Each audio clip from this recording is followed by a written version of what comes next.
buy or sell, Genty will finish the season as the top rookie fantasy running back. And I guess I would ask this question to you, George. Who the bleep is he competing with at this point? It is so ugly at running back in fantasy.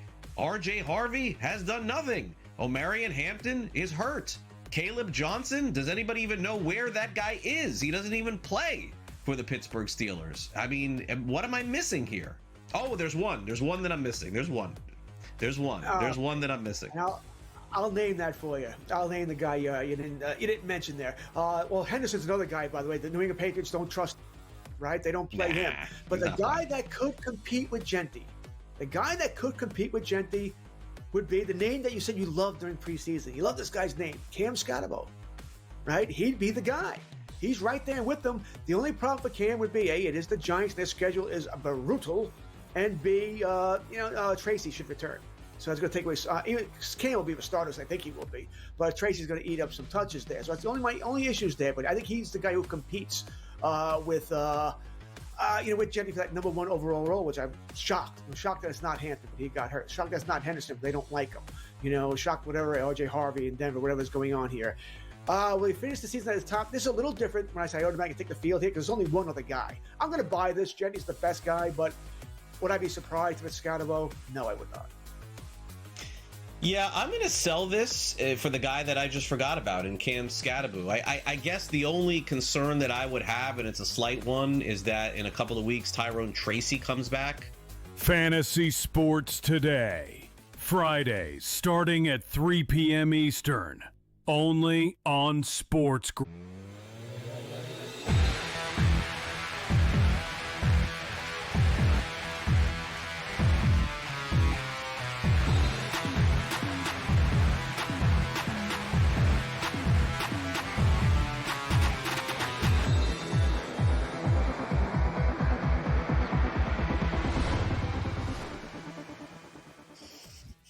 And welcome in. It is in-game live game day here on the grid on a wild, wonderful Wednesday. Scott Wetzel, Brady Cannon sitting in for Gabe Morency, who just happens to be at the World Series game number 5. Not a bad little gig if you're not going to be working. Brady and I for the next 2 glorious hours, right up until 10 p.m. Eastern time, betting on, watching, obviously, World Series game 5. We got some NBA games, decent little slate, one hockey game, couple of semi-meaningless college football games that we put a couple shekels on as well. So hopefully over the next 2 hours, making a couple of dollars as we move along here into the world of sports and betting. It's a beautiful thing. And how do we start the program off? Normally with game time, but he's not here. So let's hop right to our opening pickoff, Brady. And that's our main plays for the evening. We'll follow them along. Not that we won't make other plays, but I'll start off with the World Series. That's the headliner, right? So give me the Dodgers. As much as I love Toronto, I felt bad for Gabe. I knew. I've been watching sports for 50 plus years. I hate to admit it. I always say 49. They didn't have a chance in the world of winning last night. I knew it. But as much as I knew Toronto was going to win last night, I feel just as good about the Dodgers winning tonight. We'll break it all down and explain why. But the bottom line is pivotal game 5, and you got a pitcher who's only pitched 2 times on the road in 7 career starts. I would be shocked if the Dodgers didn't put a ton of run on the board. So give me the Dodgers minus the 2-1 as my opening play. Yeah, I can't really disagree with much that you said there, Scott. I thought the Dodgers felt a little fat and happy after coming through with the win in 18 innings the other night. And then it was surprising a little bit. I thought that Toronto was able to get up off the mat and bounce back. Not surprising that the Dodgers were feeling a little bit fat and happy, but the fact that Toronto just didn't lay down and came through, I thought was really impressive. And now we've got a ball game. Now we've got a series that will go back to Toronto for sure. I'm with you. I believe that the Dodgers will bounce back. That was a wake-up call last night. But I don't want to trust them for the entire game because, once again, that bullpen is their Achilles heel. It continues to struggle. I laid the half a run with the Dodgers' first 5. I think they get out of the gates quickly against the young pitcher, like you say. He's been really up and down. He'll have a great game and then a little bit shaky. He wasn't outstanding in game 1. He gave up 2 runs in 4 innings, but the Blue Jays had so much offense, he didn't need to be outstanding. He will need to be outstanding tonight, and I think the Dodgers get to him, at least in the first 5. We'll see what happens after that.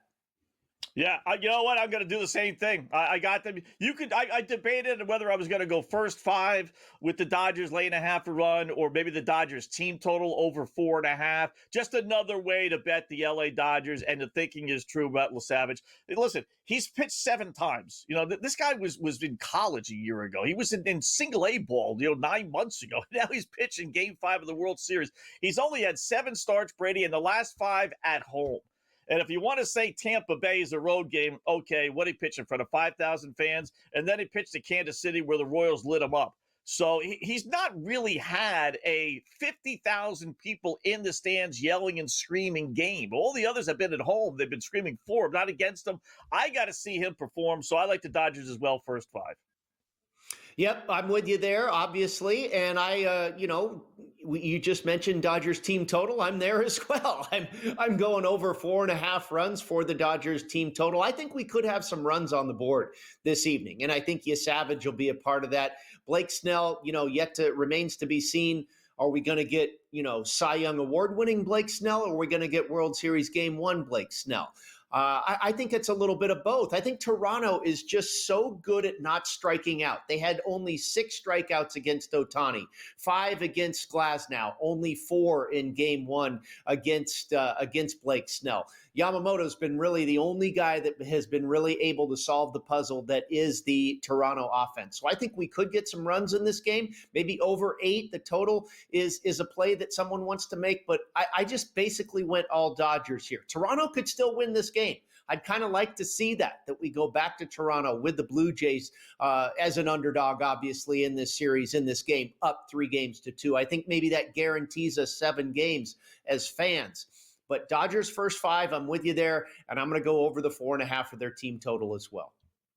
All right, my next play, I'm going to switch over to the NBA. Got a few more baseball ones we'll get to here in a second, but give me the Chicago Bulls laying 5 at home against Sacramento.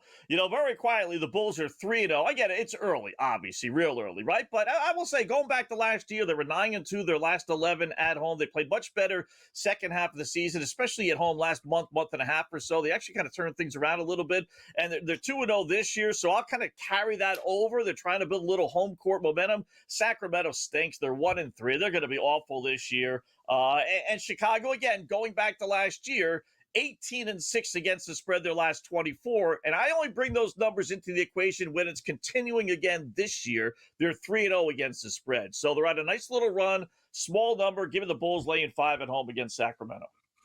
Yeah, I'm with you there, Scott. I didn't make a play, but I did look at that game. Sacramento on a back-to-back as well. So you have a rested home team against a unrested road team. I like that combination, the way it speaks to the Chicago Bulls in that one. I went to college football. You've got the last 2 Conference USA games before we switch over to some action next week. We'll have the MAC in action next week, but I'm on both of the dogs. One game has already started, and Middle Tennessee, the Blue Raiders, are in the end zone.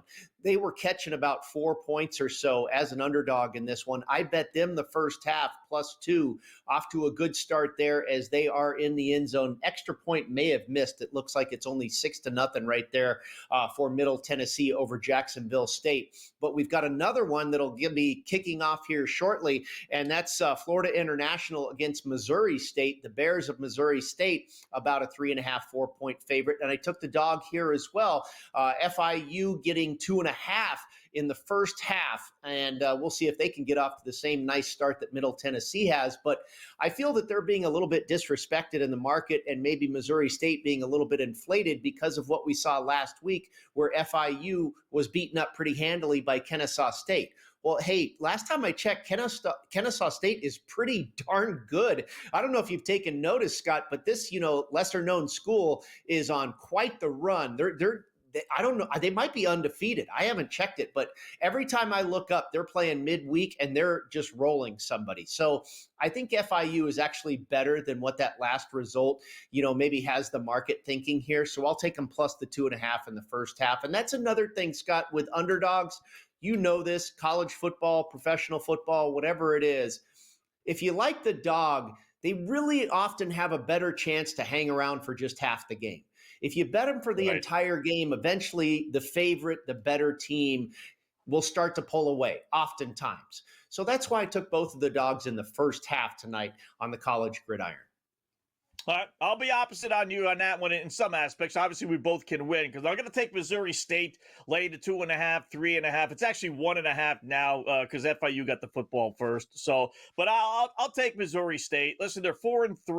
The 2 of their 3 losses have come against USC and SMU. Obviously, no shame in that. They did lose to Western Kentucky, and FIU did beat Western Kentucky, one of their 3 wins. So if you want to go head-to-head, they're both in the same conference. That's the lone head-to-head game they have. It does favor FIU, but here's the one that pushed me to Missouri State, folks.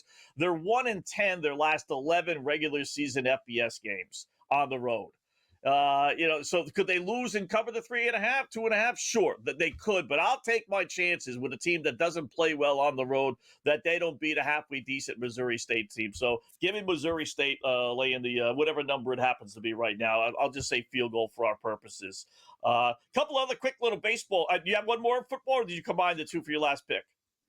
I do have one more. I have a few picks that we'll talk about later in the show, but I do have one more to get here in the first 4, and that is the under in the Timberwolves and the Lakers game. They played just not even a week ago, last Friday, I believe it was, and that game soared over the total.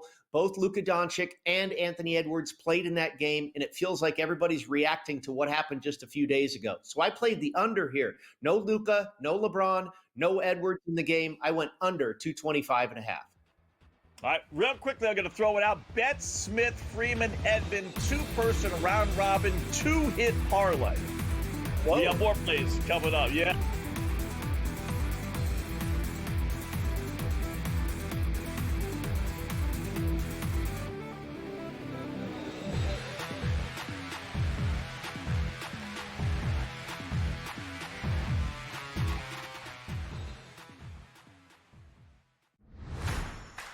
They got to go win and execute, and they can't be inconsistent. And that's the thing. It's like Ohio State, Indiana, Oregon, really consistent.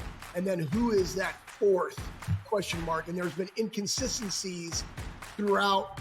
Hey, Michigan goes out to the West Coast and gets manhandled, and then they come back and then they win. Like, who's the consistent one that is the 4th? The Bobby Carpenter Show, only on SportsGrid. We're going to have bet tracking for the first time. If you have a FanDuel account, you'll be able to track your bet on the Prime Video games. And tonight, if you are part of the ESPN Mega Content Service, we understand from an organization called Antenna that 2 million people at least have the ESPN Mega Content or Unlimited service. You will be able to track your bets also on tonight's NBA coverage. So this is the beginning of a major new era for basketball on television. Newswire, only on SportsGrid. Like Marchand said, they're all a bunch of dirtballs, so I fit in with them. You know what I mean? Remember, like, the Phillies baseball team, like with Kroc and Dykstra and all those guys? Like, yeah, they're just a bunch of dirtballs, right? And that's what the Panthers are. They're all the same. Like, they're all like to drink. They're all tough. They're all dirty in the corner. You know what I mean? They'll all do whatever it takes to win, but that's why they've won 2 cups in a row. In-game live, only on SportsGrid.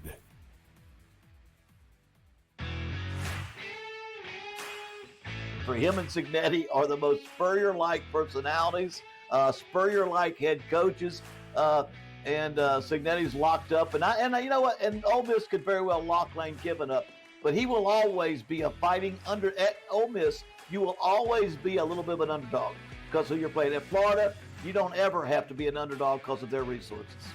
The Bowden Blitz, only on SportsGrid.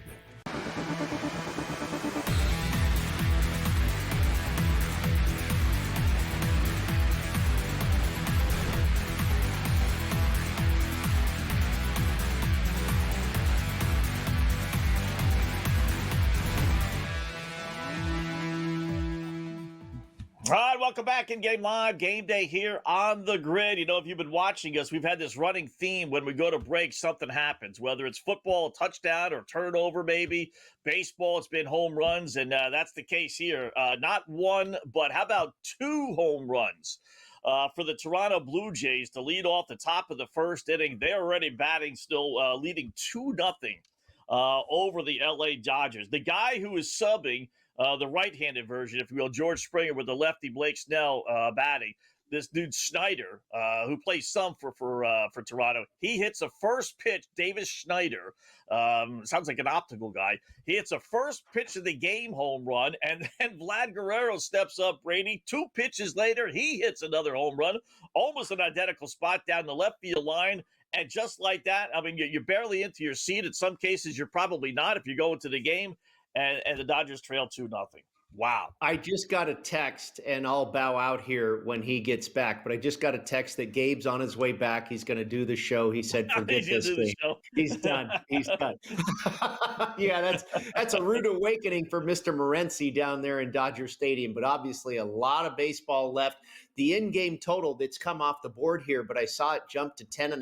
I'm kind of surprised it's not maybe to 11.5, and now it's come down, actually 9.5. Yeah. That's pretty wild. 10.5, I might play under, Scott, but I think 9.5, I could only go over. I mean, prior to first pitch, it was 8. We've already got 2 runs on the board. And I'm telling you what, you know how it goes. When this always happens in the first inning, one team, puts 3 or 4 runs on the board. What happens? The home half, they do the same darn thing. I wouldn't be surprised if the Dodgers get to bat here and put up a couple runs of their own. Yeah, it's amazing. You flip through these things on the websites, no matter what site you go on. There's 5,000 different plays you can make, right? So I'm just hitting a couple here to have some fun for our show. And one jumped off the board. It was the first inning, Brady, and you could pick who was going to have the lead. If you chose Toronto, it was plus 440. If you chose the Dodgers, it was plus 240. And then if it was a tie, it was like pick 'em, right? So they're not going to give you plus money. But I said, boy, first inning is when most of these runs, you could play the Dodgers and the Blue Jays, and really, if either one takes the lead, you're a big winner. Both are paid well over 2-1. So I didn't do it, but it's funny how it turned out that barring a 2-run inning for LA, the Blue Jays at plus 440 are going to have the lead after 1. But this is we were talking, to Gabe, and I know he's a big Dodger fan, so I don't want to throw water on his fire here, but this is how the Dodgers were going to lose. Blake Snell's a good pitcher, but we're not talking about Cy Young. Tyler Glasnow's a good pitcher, but again, we're not talking about Cy Young here. These guys are more than capable of throwing clunkers, just as they are pitching great, like they have been so far. But the thing I was thinking for Toronto to be able to win this series is just Blake Snell just doesn't pitch great, like lights out. Same thing with Tyler Glasnow, and neither one really has. So, listen, long ways to go. Interesting that it's basically pick 'em now. I know the Dodgers were 2-1 favorite, but down 2-0, and you're not getting any bargain betting the Dodgers right now. No, not at all. And, Yamamoto has really been the one guy who has absolutely quieted the bats of the Toronto Blue Jays. Right. And, I said that coming into this series, what we saw against the Milwaukee Brewers, Blake Snell went out there and threw a Cy Young-like performance. And then he was one-upped by Yamamoto. And then there was a night for the ages by Shohei with the pitching performance and the home runs. And I was like, okay, everybody's running to the window. Dodgers in a sweep. Dodgers minus 1.5 games. Dodgers. And I said, wait a minute. Is this really sustainable? What these pitchers have done? Are they going to do that again? And they haven't. I mean, Yamamoto has. Shohei was pretty darn good last night, but he lost. And Blake Snell, he certainly didn't in game 1, and he's not off to doing anything close to what he did against the Brewers here at the beginning of game 2. Yeah, Brewers the Blue Jays might have another runner on base. Although they called him out, I'm a little surprised. Oh, did they call him out? Okay, it was under review apparently. We are going to the bottom of the first now. Yeah, it's one of those where the ball is in the first baseman's mitt. Freddie Freeman, obviously, is that designated catch? The runner Clement is running down the first base line. His cleats are kind of. Oh, that's it. I was going to say, he looked like he was safe at first, but he tried to steal second base. Okay. So he was safe, and then he tried to steal second base, which I don't know why you would do. Got a little greedy there, didn't he? Yeah, I mean, listen, you got Blake Snell reeling here. The dude just gave up 2 home runs. He gave up another hit. I understand when you want to get into, a scoring position, but you got him on the ropes. So... All right. So, but they ruled him out. My producer's saying he's. Oh, they're looking at it. All right, maybe he's safe when everything is said and done. So we've had 5,000 outs.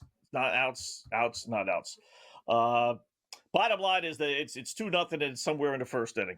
Whether it's the bottom of the first or top of the first, it's still batting. And the pitch count, not too bad, 15. No, that's great. He gave up, it was the first pitch of the game. Bang, there's one batter, And so, no, he didn't throw too many pitches. This is not that bad at all. The fact that he only gave up 2 runs and threw 15 pitches, we got a lot of ball game left. I think over the total would be the play, 9.5, 10.5. Yeah. I'm showing 9.5. And Toronto minus 122 on the money line.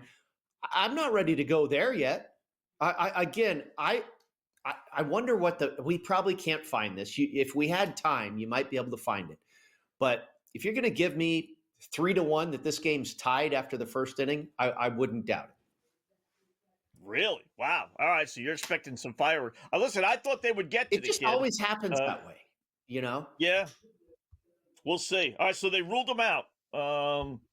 So bottom of the first we go. I'm a little surprised, though, that over-under is only 9.5, Brady. I mean, you're looking at – listen, if you think the Dodgers are going to win, right, they got to score at least 3. So there's 5 runs right there. I know it was 10.5 on FanDuel there for a second, but I agree with you. I thought the Dodgers were going to put 6-7 on the board. So as long as Toronto's not going to get blanked, and obviously they're not now, I'd be a little surprised if we didn't get to 10 runs. I think this game's headed over the total, and I would go over 9.5 as well. Should be a fun one. Quick little break. Yeah, it should be. We're set up well. Quick little break and then back to the board. In-game live.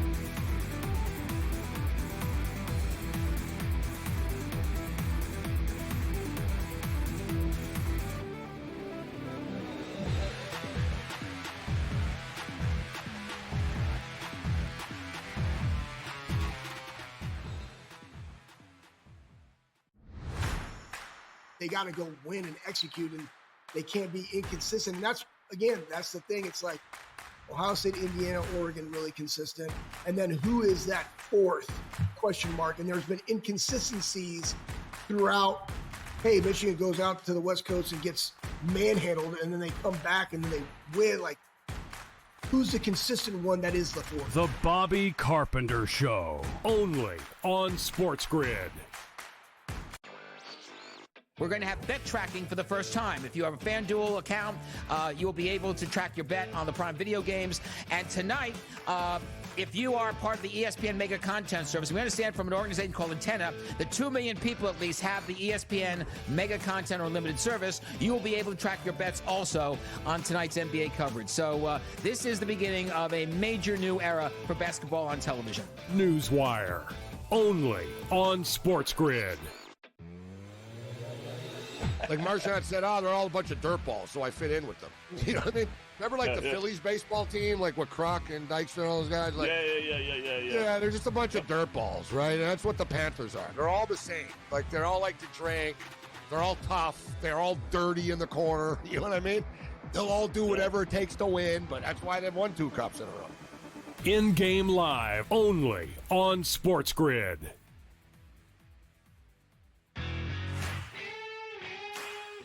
For him and Signetti are the most Spurrier-like personalities, Spurrier-like head coaches, and Signetti's locked up. And you know what? And Ole Miss could very well lock Lane Kiffin up, but he will always be a fighting under. At Ole Miss, you will always be a little bit of an underdog because of who you're playing. At Florida, you don't ever have to be an underdog because of their resources. The Bowden Blitz, only on SportsGrid.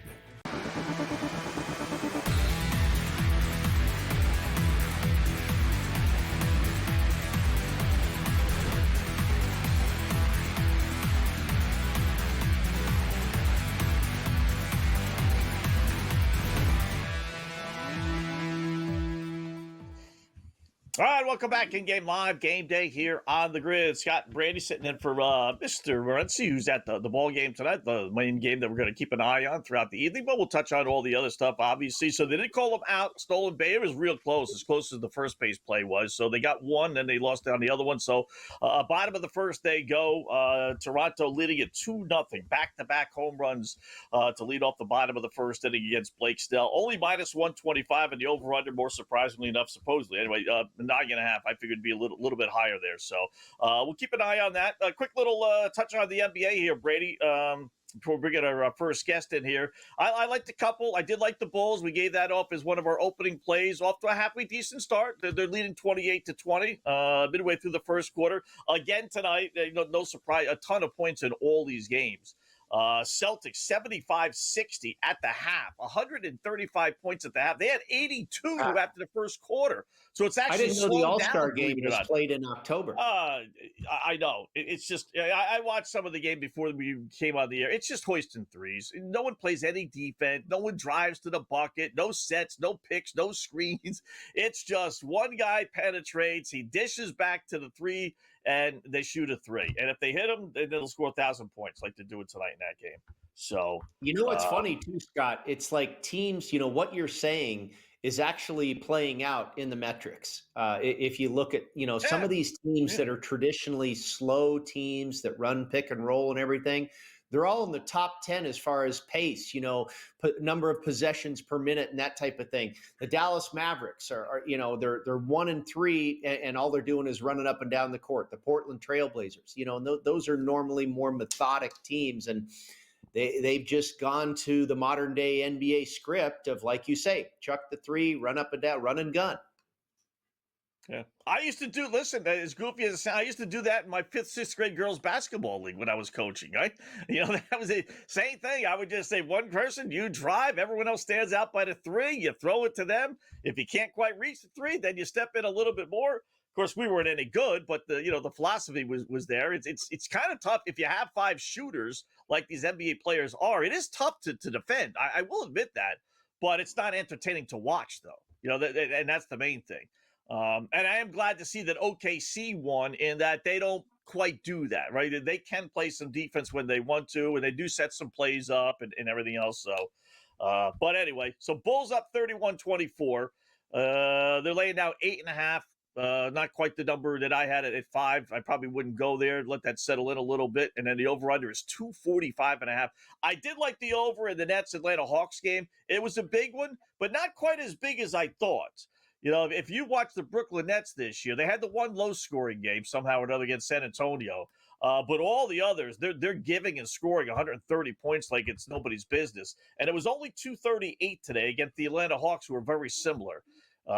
It's 47-34 midway through the second, and the over-under is down to 233.5. So you get a little bit of a bargain. But I still think this has got 125, 120 written all over it.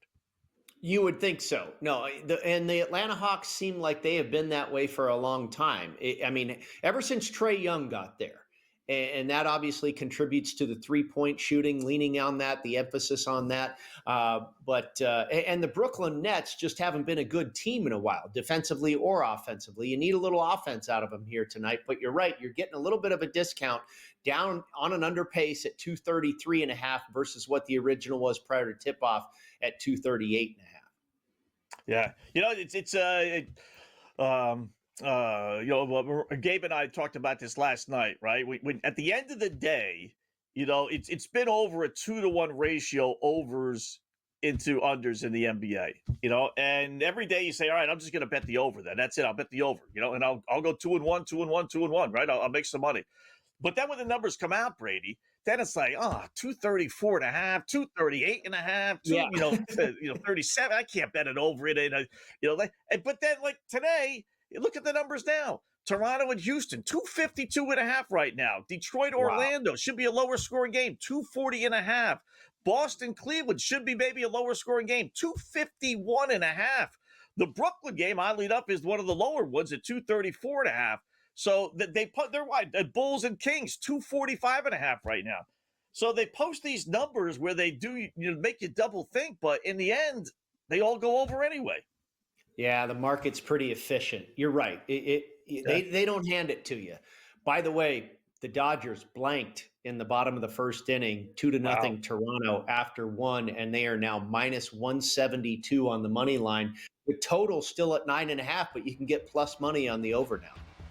Wow. We'll talk some baseball, football with Mark Sino, SportsGrid host, right here on the Grid.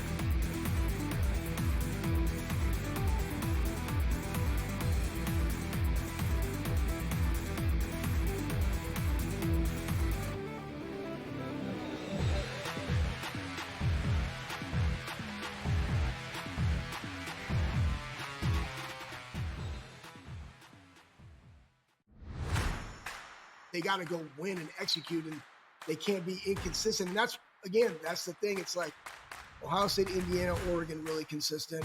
And then who is that fourth question mark? And there's been inconsistencies throughout. Hey, Michigan goes out to the West Coast and gets manhandled, and then they come back and then they win. Like, who's the consistent one that is the fourth? The Bobby Carpenter Show, only on SportsGrid. We're going to have bet tracking for the first time. If you have a FanDuel account, you'll be able to track your bet on the Prime Video games.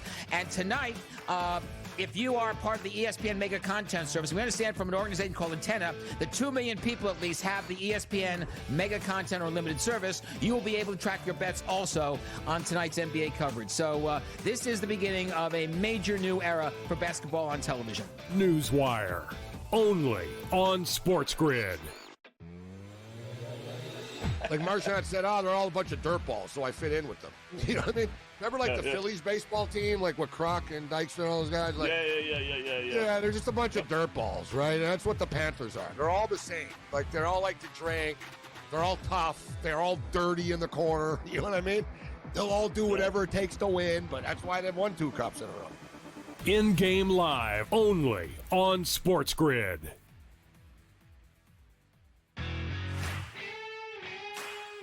For him and Signetti are the most Spurrier-like personalities, Spurrier-like head coaches, and Signetti's locked up. And you know what? And Ole Miss could very well lock Lane Kiffin up, but he will always be a fighting under. At Ole Miss, you will always be a little bit of an underdog because of your play. At Florida, you don't ever have to be an underdog because of their resources. The Bowden Blitz, only on SportsGrid.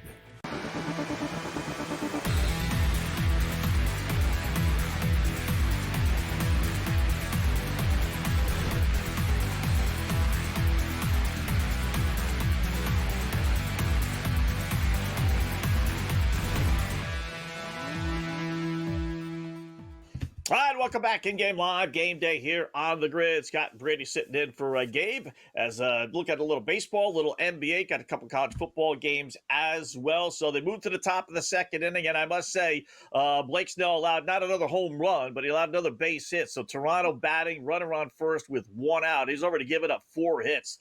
2-2 series. They got to be having someone warm up in the bullpen. You can't take too many chances. So let's talk a little baseball, maybe some NFL as well with our good buddy, little NBA. You see it here all the time here on the grid. Mark Sinna. What's going on, Mark? How are you tonight? Gentlemen, good to be with you. Just kind of monitoring the NBA. A little surprised to see the Dodgers getting a 2-0 hole. And if the Blue Jays end up taking this game, I mean, it's going to be tough for Toronto for LA to win 2 in Toronto. Yeah. Go ahead, Reed. Well, I was just going to say, if it does play out that way, Yamamoto's next in the rotation, right? And he's really been the only pitcher. I mean, Shohei was good, but he lost. Snell has not been good. Yamamoto's been the guy. You feel like if we head back to Toronto and the Blue Jays are up 3-2, it feels like we're going 7 with Yamamoto on the bump.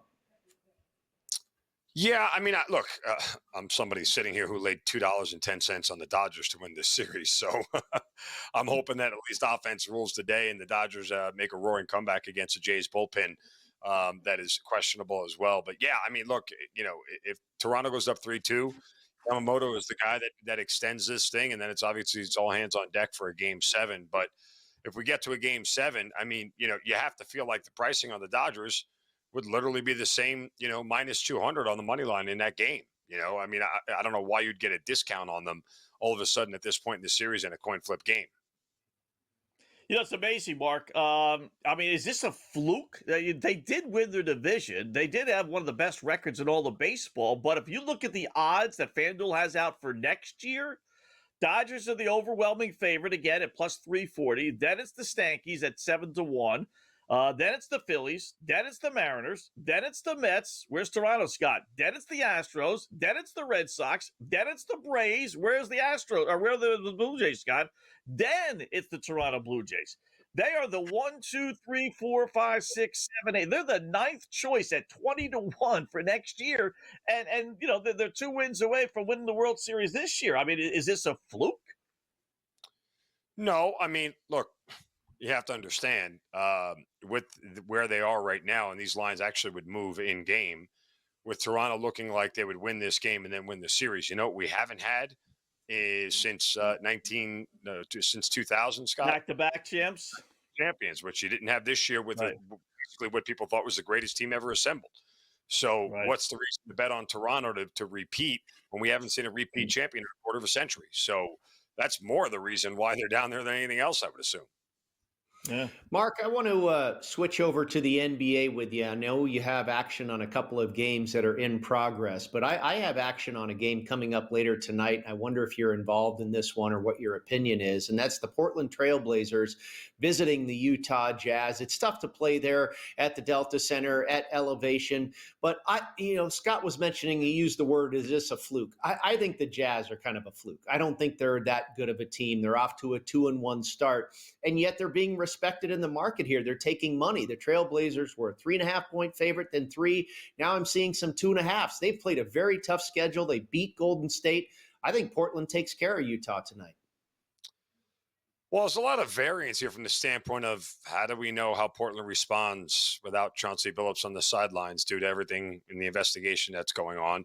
And furthermore, what you don't know about Utah is they got a bunch of young players and 2 guards in the backcourt who are rookies who, we don't know how good they are or they aren't at this point in time. I mean, they've played pretty well to start the year, obviously grabbing 2 wins, one against a Clippers team that's probably playoff bound. And the one loss that they had was a 1-point loss on the road to Sacramento. So, yeah, I'm not sure we know what Utah is at this point in time. I would tend to agree with you. They were forecasted to be one of the worst teams in the league, and Portland was a team that looked like they might have been taking a step forward this year until all of this stuff happened with the gambling investigation that has taken out their head coach. And so I don't know. I mean, it's a tough – I think I need to wait a little bit longer. But to your point, if the Jazz are being respected in the marketplace at this point in time, and these are the numbers that they're posting – odds makers always try to get out in front of the market, and this is one of the things they may be doing after 3 quick games and going, maybe there is something here at Utah that won't be as bad as we thought they were going to be, and they have a shot to actually be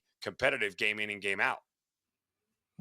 I know you like Houston, right? But laying 5.5 or so, something in that neighborhood. They're up 10, 9.5 minutes left. They're laying now 10.5. Would you double down or would you stay away? The way the Raptors have played tonight, I don't necessarily know that doubling down is a bad thing here, but the problem is that if this continues to be a double-digit lead for the Rockets when we get into the final 3 minutes here, guess what? They'll just slow it down, and a late bucket all of a sudden changes this thing. You really need the Rockets to sort of outpace them real quick, and it's a dangerous spot. I usually would need like I always say, you have to get to a double-digit window to middle things. So doubling down here, I'd be more inclined to see if I could middle it and get, the Raptors if the Rockets jump another and we get up to 12 or 13, in that range from 10 points from the original spread, then I might try to back on Toronto to middle this thing. What about the rematch? We saw Minnesota visit the Los Angeles Lakers just last Friday, and Luka went off for 49 points. Anthony Edwards had 31, and the Lakers won that game by exactly that margin, 18 points, and it went over the total. And now we're seeing money come in on the under here. No Luka, no LeBron. It'd be a bummer to have tickets to this game. No Anthony Edwards for Minnesota as well. But yet the Timberwolves are a pretty big favorite here. And it feels to me like the majority here is reacting what they just saw a few days ago, because the money's coming in on the Lakers. The money's coming in on the over. I like going the other way. I like Minnesota in the under. Yeah, I mean, without Luka, you have to ask where the LA scoring is going to come from. Can Austin Reeves duplicate that performance he had the other night? I don't know that he necessarily can, but you have to wonder what Minnesota does without Anthony Edwards in the lineup. I mean, is it all Julius Randle? Is it all, guys on the inside that are going to try to take over on an undersized, well, not undersized anymore with DeAndre Ayton there, but just try to take advantage that way? This is the hard part about the NBA, Brady, is that when you get guys who are out, it creates so much, instability in a game that it's hard to really forecast what it's going to be, especially at this early point in the season, right? We just don't know what teams are at this point in time, which is why I'm very selective where I get involved in the NBA early on, because, I had the Boston Celtics on opening night against the 76ers and watched them blow an 11-point lead at home in the fourth quarter. Yeah. So, and I beat a market move too. I had -2. It went to 4.5 by the time tip-off had come around. There's a lot of money came in on Boston. They lost against every number. So I'm very judicious at the beginning of the NBA season. Right. Do you like anything on the board tonight, right now, that's either yet to tip off or going on right now? I mean, the Denver play here is interesting. They've always typically been a first half team and a high scoring first half team. And maybe if you cut this number in half, if you can get a 6, give me something under 2 possessions. There's a world where they can do it. The Pelicans haven't exactly been scoring to start the season. So you get them going after 2 home games, going out to altitude and taking a game against Denver. I'm not comfortable necessarily laying 11.5, but a first half bet on the Nuggets might not shy away from. What about the baseball game, Mark? Let's see, the Dodgers plus 126 on the money line. Maybe you wait and see if they get out of this inning here. You'll get a better price. They're up in the bottom of the second with nobody on and 1 out, and obviously trailing 2-0. Is this a point where it's worth a shot on LA coming back and winning this thing? I mean, if their team total is dipped to 3.5 after 2 innings, that's not a bad play. I can't see them not scoring 4 runs tonight.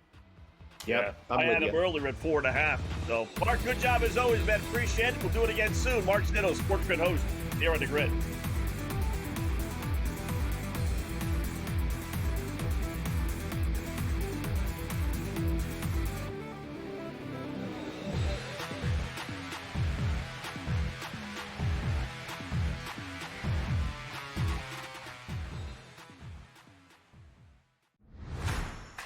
They got to go win and execute, and they can't be inconsistent. And that's the thing. It's like Ohio State, Indiana, Oregon, really consistent. And then who is that fourth question mark? And there's been inconsistencies throughout. Hey, Michigan goes out to the West Coast and gets manhandled, and then they come back and then they win. Like, who's the consistent one that is the fourth? The Bobby Carpenter Show, only on SportsGrid.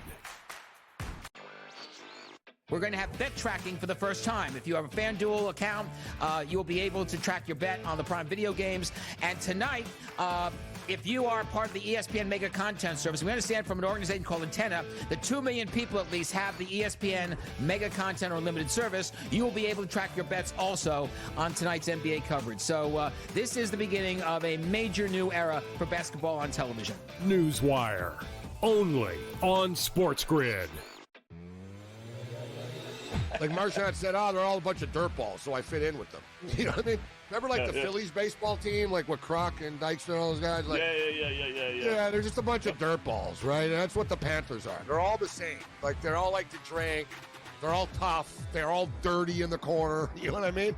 They'll all do whatever it takes to win, but that's why they've won 2 cups in a row. In-game live, only on SportsGrid.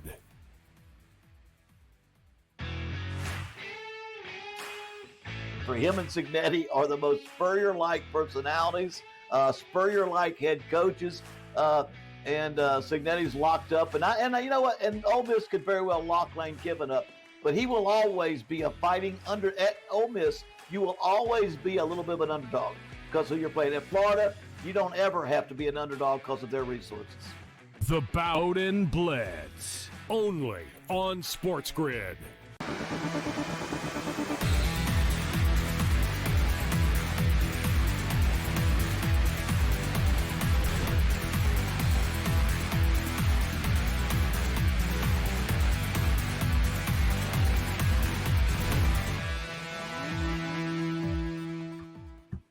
All right, welcome back in Game Live. Game Day here on the Grid. Scott Brady, hour number 1. Thanks again to Mark Zitto joining us, SportsGrid host. So down go the Dodgers, 1-2-3, or actually 1-2 anyway, in the bottom of the second inning. Well, they're not doing anything. Bats look slow tonight. I'm telling you, Brady, we talked a little bit about it in a break. You win a game. I've been watching this stuff for a long. That's why I loved the Blue Jays last night. I really did think the Dodgers were going to bounce back, and I'm not going to write them off. It's only the second inning, but you used up all that emotion winning. No matter who lost game 3 on Monday, I was betting against them yesterday. And the Dodgers look just like they're flat. I mean, just you got a rookie pitcher who's pitched 7 games. This guy was in single A ball, not even triple A ball, 6 months ago, and he's mowing you down. This is the second time you faced him. It's not the first time where you don't know. I mean, you had him in game 1, and they're not doing anything. They just look so flat and just, I don't know. That's what happens sometimes when you're not hitting the baseball. But they don't look good down 2-0. I'll tell you that. End of 2. It is very odd. No, and it feels just like the natural progression of this series. Okay, whoever won that 18-inning game, are they going to be, is the opposition, whoever lost it, can they get up off the mat and do it again? And now you expect LA to be in bounce back mode, but it hasn't happened yet. It hasn't gone according to script just yet. And it's wild to see these Dodger bats just completely quiet. And like you said, we're only in the, bottom of the second inning here, but you and I both really expected a Dodger bounce back tonight. And and I expected early and often, and it hasn't been early yet. That's for sure. Yeah. They shook up the lineup a little bit tonight in that, they changed everything around. They got Ohtani leading off, but instead of having Betts bat second, they put Will Smith batting second. Betts is now batting third. They dropped Freddie Freeman down to fourth. So that's never a good sign. You could take Andy Pages out. He sucks. Whatever. He's hitting literally 0-80. So that's not going to shake up anything. But when you move the top of your order, it's just not a good thing resonating through our locker room. It's 2-2, and I don't mind it. I really don't. But it's just a bad sign that you're thinking about screwing things around here because you're not hitting. And so far they've yet to get a base hit. 6 up, 6 down, 4 strikeouts as well tonight. I mean, they're making this kid out to be Cy Young. That is crazy. Right. I mean, 27 pitches. I think really that's been a lot of the difference in the series is how Toronto does not strike out. They limit the strikeouts, and the Dodgers have been striking out. I mean, I mentioned it earlier. They struck out only 6 times against Ohtani, 5 times against Glasnow, and only 4 times in game 1 against Blake Snell. And I'm not sure if they have any strikeouts here yet tonight, into the top of the 3rd inning now. So, you talk about the lineup switch there. Freddie Freeman and Teoscar Hernandez, and obviously Ohtani has been getting on base at a record pace, like in baseball ever, 9 times on base the other night. But after that, it's been Teoscar and Freddie Freeman, probably the most consistently getting on base. Will Smith and Mookie Betts have been really struggling.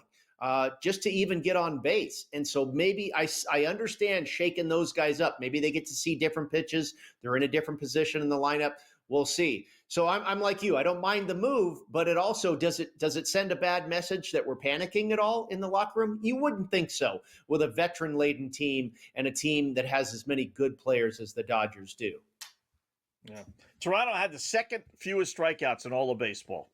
Yep. So that's, if there's anything, kind of like with OKC, if you don't really have a dog in the fight and you don't like the NBA, the way they're playing, you could say, well, you know what, at least the team that does actually play defense won the championship. Same thing here. The baseball fan, the number one complaint, too many strikeouts. Everyone's hitting for home runs. Well, if the Blue Jays actually win the World Series, at least you can kind of point to, all right, see, you know what? You got the 2nd fewest strikeout team winning the World Series in a lot of this case. So you look at the Dodger order, Ohtani, all right, 263, but he's had 2 monster games. If you throw those 2 monster games out, he's done nothing either. Last night he had a walk and he was 0 for 3. Yeah, with 2 strikeouts. You got the manager for Toronto the day earlier walking him every single time. Yeah. And then he actually said he was going to do the same thing last night. I'm like, you talking about a guy that struck out 20 times here in the postseason. Well, don't make this guy out to be, Babe Ruth here. And when they pitched to him last night, okay, they did okay. They pitched to him so far today. He's made 1 out in his 1 at bat. But they're just not hitting the ball. We've got basically 2 tie ball games in college football. Jacksonville State just scored to make it 7-6. Middle Tennessee was not able to get the extra point on their first score, and it looks like they're facing 3rd and 1 at their own 36. So they'll be punting it back to Jacksonville State. And then FIU and Missouri State tied at 7, and FIU just got the ball back. They're 1st and 10. Or in fact, they just converted a first down, 1st and 10 on the Missouri State 16-yard line. So both of these games have been very competitive. Good games out of Conference USA so far here on a Wednesday. Yeah, I did use the FIU Missouri State game in a teaser as well, my 10-point teaser. I took Missouri State. I took them plus the 6.5. I know we went through 0, what you're not supposed to do, but in 10-point teasers you can. And I took the over in the game as well. And then I grabbed Middle Tennessee State. I took Jacksonville State. My bad. I took Jacksonville State in the tease, and then Missouri State in the tease, and then the over Missouri State. So another touchdown Scott, here is not the worst thing in the world. You bring up an interesting point, and you and I both have been around not only sports but the sports betting landscape for a long time, decades. And I was, with you that, betting through or teasing through the zero is a no-no. But I heard a couple of guys, really, really sharp guys, friends of mine that I respect, and said, you know what, it's actually not that bad a thing when you do it with a strong 3. So like if a team is favored by 3, but it's like minus 120, minus 125, meaning it's about to go to 3.5, and you tease it the other way to plus 3 or plus 3.5, that's a pretty advantageous spot right there. And that's got wise guy approval, apparently, I've learned. I don't mind doing that, and it makes sense. Yeah, getting more than a field goal, either way is okay in my book.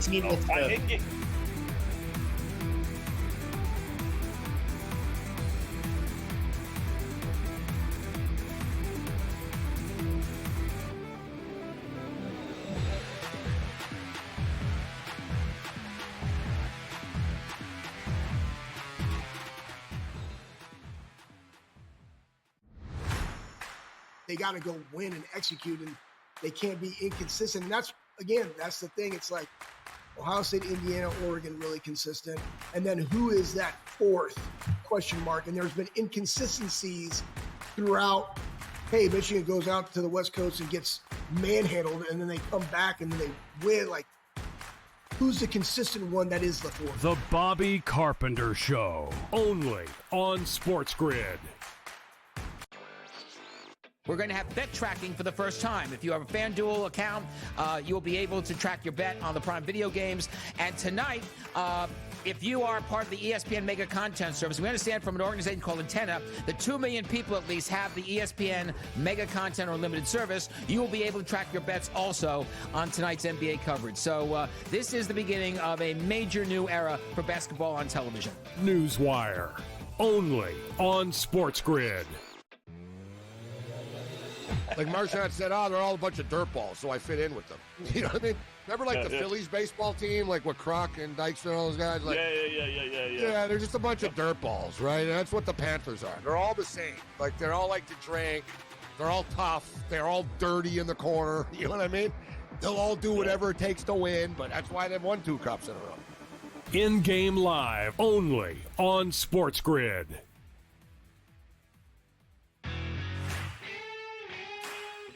For him and Signetti are the most Spurrier-like personalities, Spurrier-like head coaches, and Signetti's locked up. And you know what? And Ole Miss could very well lock Lane Kiffin up, but he will always be a fighting under. At Ole Miss, you will always be a little bit of an underdog because of your play. At Florida, you don't ever have to be an underdog because of their resources.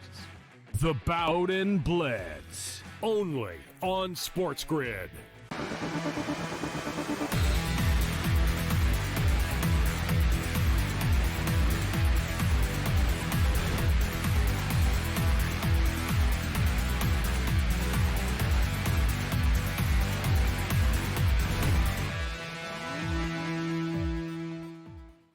All right, welcome back in Game Live. Game Day here on the grid. Scott and Brady sitting in for Gabe today as we watch a little baseball, a little NBA, some college football, and one hockey game that we can touch on as well, closing out hour number 1. So they do move to the bottom of the third, Brady, but Mookie Betts, listen, as a Red Sox fan, I love him, right? It's the only reason why I kind of root a little bit for the Dodgers because he's on the team, and Dave Roberts, another Red Sox connection, obviously. But he just botched a double play grounder. I mean, easy as pie. The shortstop at the peak of high turned this double play. Gold Glover, right? I know he's playing, shortstop, and he's really an outfielder and this and that, so I give him all the credit in the world. But, I mean, this has been the Dodgers. They're playing like the Stankies played last year in the World Series. They're making all these mental mistakes, not being able to drive in runners, from third base with one out, get thrown out in the base paths, get thrown out at third base, thrown out at home. An easy double play grounder. They botched that. They get the one out, and again, they get out of the inning, but it's one more batter that Blake Snell's got to face. They're just not playing good fundamental baseball. They just aren't. Do you put that on Dave Roberts? And I know some people that know Dave Roberts really, really well. And from what I understand is he's a great guy. And yeah, as a Red Sox fan, I remember that. I was rooting for the Red Sox in that World Series. He's a Red Sox hero forever. But he's taken a lot of flack as a manager. I think some people thought that he outmanaged Schneider the other night in that 18-inning game where Schneider was using all those pinch runners. Yeah, I saw some people talking about that. But, do you put some of the blame on him for some of the fundamental inefficiencies here? I put it on baseball in general. I don't know if there's one particular manager. Aaron Boone here in New York gets killed because the Yankees are probably the worst fundamental team in the history of baseball. I mean, they make so many mistakes, but it's just baseball. It's just everyone's swinging for the fences. Nobody can bunt. When you ask these guys to bunt, they fail. So now it's to the point where if you do bunt and you fail, you're yelling and screaming at the manager. What are you asking them to bunt for? They can't bunt. I mean, really, that's how it's gone. It's gone 180 now. You yell and scream like he is bunting. So I don't know. Mookie Betts, here's where you really break. We're really piling out of Dodgers, and we're leaving him for dead in the third inning here. But Mookie Betts, and I love him. Is he really a Hall of Famer? Like, we keep on hearing about how these Dodgers have 4 or 5 Hall of Famers on their roster. Do they? Ohtani, yeah, he's probably going to get in just because they love him, right? Is he really going to have the offensive numbers already? Well, he's had some phenomenal moments and years with the Dodgers. His numbers weren't overwhelming with the Angels, but he's going to get in. Freddie Freeman's going to get in. Yeah. But is Mookie Betts really going to get in? I mean, is he really a Hall of Famer? I'm looking at his numbers here. He's a .290 lifetime hitter. Not bad. I'll take it. He's got 291 home runs. He's probably going to end up with, close to 400. He only has 1,700 hits. He's probably going to end up with, 2,500 hits. He's 33. I mean, I don't know. Is he really a Hall of Famer? Really good player, absolutely, but he doesn't hit a lot of home runs, doesn't drive in a lot of RBIs, doesn't hit 300, 290, pretty good. But, in the efficiency of, let's limit how many guys are really in a Hall of Fame, I don't know if Mookie really is a Hall of Famer, and I like him.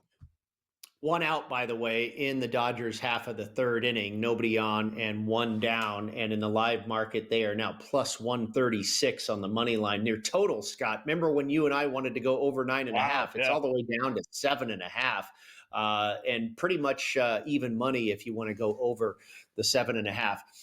Yeah, no, the way you spell out the career numbers, and I think I have a problem with the Hall of Fame because I don't like awards and Hall of Fame and all that stuff because it feels tainted. It feels like some guys are in there that shouldn't be and some guys aren't that should be.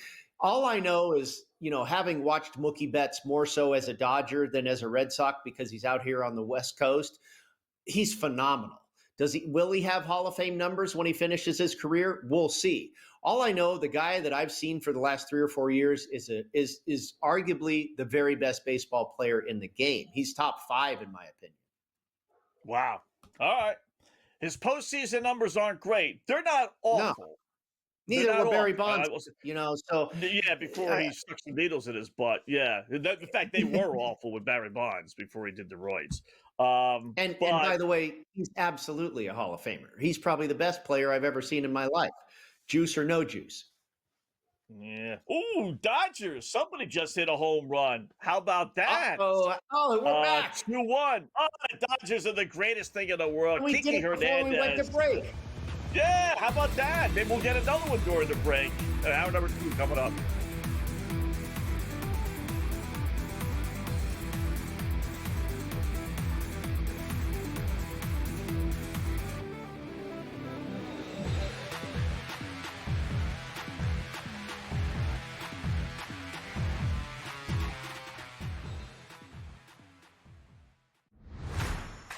They got to go win and execute, and they can't be inconsistent. And that's the thing. It's like Ohio State, Indiana, Oregon, really consistent. And then who is that fourth question mark? And there's been inconsistencies throughout. Hey, Michigan goes out to the West Coast and gets manhandled, and then they come back and then they win. Like, who's the consistent one that is the fourth? The Bobby Carpenter Show, only on SportsGrid. We're going to have bet tracking for the first time. If you have a FanDuel account, you'll be able to track your bet on the Prime Video games. And tonight, if you are part of the ESPN Mega Content Service, we understand from an organization called Antenna that 2 million people at least have the ESPN Mega Content or Limited service. You will be able to track your bets also on tonight's NBA coverage. So this is the beginning of a major new era for basketball on television. Newswire, only on SportsGrid. Like Marchand said, they're all a bunch of dirtballs, so I fit in with them. You know what I mean? Remember, like, the Phillies baseball team, like, with Kroc and Dykstra and all those guys? Like, yeah, they're just a bunch of dirtballs, right? And that's what the Panthers are. They're all the same. Like, they're all like to drink. They're all tough. They're all dirty in the corner. You know what I mean? They'll all do whatever it takes to win, but that's why they've won 2 cups in a row. In-game live, only on SportsGrid.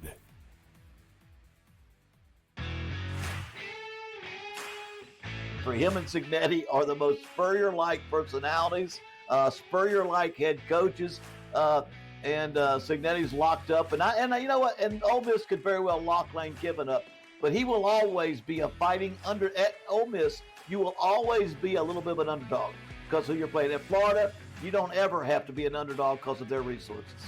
The Bowden Blitz, only on SportsGrid.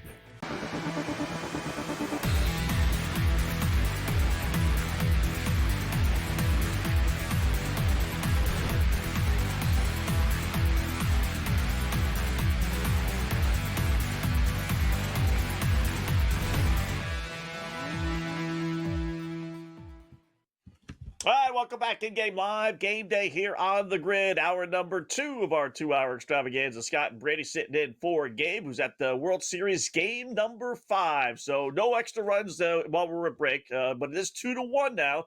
Dodgers with the home run by Hernandez. So still batting bottom of the 3rd inning. We'll keep you posted on that. You know, our opening pickoff, we need a little work here, Brady. At least I do with mine. I got the Dodgers winning. I got the Dodgers first 5. I got the Chicago Bulls laying 5 against Sacramento. Last time I checked, they were trailing by 1. They were up before. Let me see real quickly where they are right now. Bulls, they're down 2 at halftime, 64-62. But you get a better number now if you want to hop on board at -2.5. I do think they win. And then I got Missouri State laying 3.5, 3.5 to 2.5, depending on the number you got. And they're tied with FIU. So not the greatest. Some work to do for sure on some of these plays. What about you? Yeah, you and I both need a lot of work out of the Los Angeles Dodgers. I've got them laying a half a run in the first 5. Obviously, that can still get there, but they need to go, up by a run here. So they need 2 more and to keep Toronto quiet by the bottom of the 5th inning. Not impossible. It hasn't looked great until what we saw Hernandez do. And this young kid, Savage, finally flinched. And he had 5 strikeouts prior to that through just, 2 2/3 innings or whatever it was. So he finally, like I say, blinked and gave up some hits. Maybe that'll open up the floodgates a little bit here for the Dodgers. We certainly need some work from them. I'm sweating about the last minute here, and it looks like Middle Tennessee State just got the ball back. So we should be okay. I've got about a minute to go here in the first half. I was catching 2 points with Middle Tennessee, and the Blue Raiders are only down by 1. So hang on here for another 60 seconds or so. The other one that I gave out on the opening pickoff. FIU first half plus 2.5, and right now they're tied, but that's still an 8-minute left sweat here in Missouri State and FIU both tied at 7 now. All right, new hour, new plays, our late night pickoff. How about that? I got 3 for you. I like Utah. I think you said you liked Utah as well. I'm not positive, but I like Utah in this one. They're getting 3. I mean, who's Portland to be laying 3 on the road to anybody? I wouldn't be laying 3 at home if I was Portland. So you want to give me 3 with the Jazz? They're 2-1. A little surprise. Most people didn't think they'd get 2 wins all year. Why also? How about they're 4-2 straight up, 6-0 against the spread against the Jailblazers, as I like to call them, obviously going back to last couple of seasons. In fact, historically, not bad. 12-4 against the spread against Portland, covering 6 in a row. So for whatever reason, they actually get the job done against Portland. So give me Portland, or give me Utah rather, plus the 3 at home. I'm going to go over 224.5 Minnesota and the Lakers. I know that's contrary to what you like, Brady, but you know what? Anytime I can get a 224.5 number, I'm going to go over. We saw it Sunday night when Luka didn't play, LeBron didn't play. They played Sacramento, a good defensive team, and the thing flew over. So now I don't have Anthony Edwards. And the less superstars the play, the higher the game goes. They all can score. They just all can't play defense. So this has got 130, 125 written all over it. And I'll take the over Memphis and Phoenix. That should be a track meet. It's 241.5. It's a big fat number. I get that. But these teams couldn't spell defense, let alone play it. So give me the over in both the late NBA games. Yeah, I tell you what, I can't disagree with you on Memphis and Phoenix. I'll also kind of lean a little bit with Memphis there. But yeah, I see a lot of offense happening in that game. And that's why that total is where it is. It is appropriate that your moniker is opposite picks, because we are opposite on a number of picks tonight. You're taking Utah plus the 3. I took the Trailblazers laying the 3 because I think the market is too enamored with the Utah Jazz. They're not a good team. And the Portland Trailblazers, you call them the Jailblazers, Chauncey Billups might fit that bill here pretty soon. And I think that's why people are betting against him. And Mark Zinno alluded to it earlier. I think people are wondering if that is still a distraction. And I'm sure it is. But this team is playing really well. They beat Golden State. They played a very tough schedule. And, this is kind of one of the first cupcakes that they've had all season.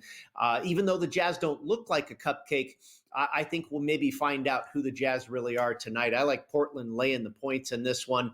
And I mentioned earlier in the opening pickoff, I took the under in Minnesota and the Lakers because all the stars are gone. It feels like people are just going back to what they saw a few days ago when these teams played and put up 100 or 238 points on the board. And they're just, it's going to happen again. No, that's typically not the right way to bet, just reacting to what you saw a few days ago. And with all these stars out, Luka and Anthony Edwards combined for, like 80 points in that game. So without those two guys in the lineup, I went under the 225. Now, I guess we couldn't both win. We could get a win and a push. But the other one is I took the Timberwolves and laid the 7 as well. I think, you know how it is, Scott. Whenever you see, and especially here in Las Vegas, because we're so close to Southern California, we actually get a lot of influence in the sports books with Southern California teams, the Dodgers, the Lakers, the California Angels, what have you, the Rams. We will see lines be influenced by the Southern California traffic that comes to town. And I think the Lakers are a national brand as well. And people see that. The Lakers getting 7 points, they might not even know that Luka and LeBron aren't in this game, but they're betting them. So give me the Timberwolves. There's an opposite pick for you. Yeah, you said it earlier, though, right? I mean, if you had a ticket to that game, right, you got to figure if you buy single tickets, that one's going to be a little bit more than some of the other Minnesota games, right? And you're thinking, I'm going to get Luka, I'm going to get LeBron, I'm getting Anthony Edwards. Brutal. This is going to be fun. There's no way these guys, it's only the third, fourth, whatever it is game into the season. These guys aren't going to be having to worry about sitting in anything. Neither team played yesterday. This is going to be the greatest ticket in the world, and you don't get any of them. You don't get that's hard luck, man. I mean, that's a bad beat right there as a fan. Yeah, exactly. In the world of buying tickets and going to games, that's a bad beat. That is really a bad beat. man, that stinks. So, but that's the I will say this, to be fair, it does seem like they're legitimate injuries. Like Anthony Edwards is going to miss about a week or so with a hamstring. Luke is going to miss about a week with his injury. So it's not a rest thing. No, that you're missing. and LeBron hasn't even played yet this year. Yeah. LeBron's out for a while. So yeah, no, these aren't load management. That would really be a load management, right? That's the word. Yeah, that's the phrase I'm looking for. So, all right, Toronto's threatening again. How about that? As soon as the Dodgers get on the board, they're the Blue Jays. They answer with a run in the top of the fourth inning, 3-1. Wow, man. I tell you, it doesn't look good now, Scott. I mean, with that response, because we thought maybe there was a chink in the armor for Savage giving up that home run after he'd been so good and struck out 5 batters. But no, doesn't appear to matter. With the offense says, we'll pick you up, kid. We got you. Yeah. You got the entire bullpen, I would think, in play, right? You got the off day tomorrow. And you got Yamamoto, who pitched obviously great in Game 6 anyway. But you just wonder, like, who's their go-to guy? I don't know if they necessarily have one guy that they could say, all right, here's 3-4 innings. Unless they would, I don't think they would take the chance with Kershaw. They don't have anybody like that but they don't. in the bullpen. Yeah, right? And you can't go to Yamamoto because if you lose this game, he's got to start for you on Friday night in Toronto, and you hope to take it to Game 7. You can't use him at all. He's been absolutely the one, lights out stopper for the Dodgers in both games that he's pitched. Yeah. This is going so far. Now it's only direct opposite of what I thought. I thought it would be LA, up 3-1, 3-0, and then LA or Toronto in a position of, you know what, kid, you're going to take one for the team because, you know what, we're not going to win tonight. So we don't want to, show our bullpen any more than we already have if we don't have to. Right. But it's going the other way. And they're kind of worn out. I mean, the Toronto bullpen is better than Los Angeles's, but it feels like there's more fatigue in the Toronto bullpen possibly after that 18 inning marathon the other night. All right, we'll talk some NBA, maybe a little NFL. Nick Hamady coming up next here on the Grid.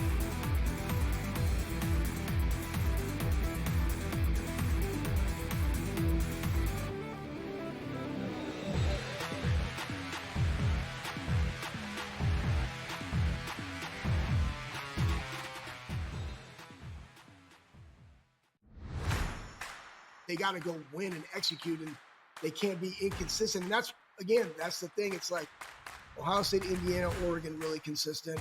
And then who is that fourth question mark? And there's been inconsistencies throughout.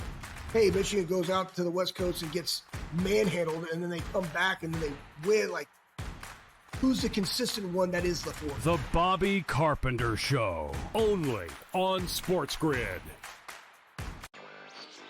We're going to have bet tracking for the first time. If you have a FanDuel account, you'll be able to track your bet on the Prime Video games. And tonight, if you are part of the ESPN Mega Content Service, we understand from an organization called Antenna that 2 million people at least have the ESPN Mega Content or Unlimited service. You will be able to track your bets also on tonight's NBA coverage. So this is the beginning of a major new era for basketball on television. Newswire, only on SportsGrid. Like Marchand said, they're all a bunch of dirtballs, so I fit in with them. You know what I mean? Remember, like, the Phillies baseball team, like, with Kroc and Dykstra and all those guys? Like, yeah, they're just a bunch of dirtballs, right? And that's what the Panthers are. They're all the same. Like, they're all like to drink. They're all tough. They're all dirty in the corner. You know what I mean? They'll all do whatever it takes to win, but that's why they've won 2 cups in a row. In-game live, only on SportsGrid.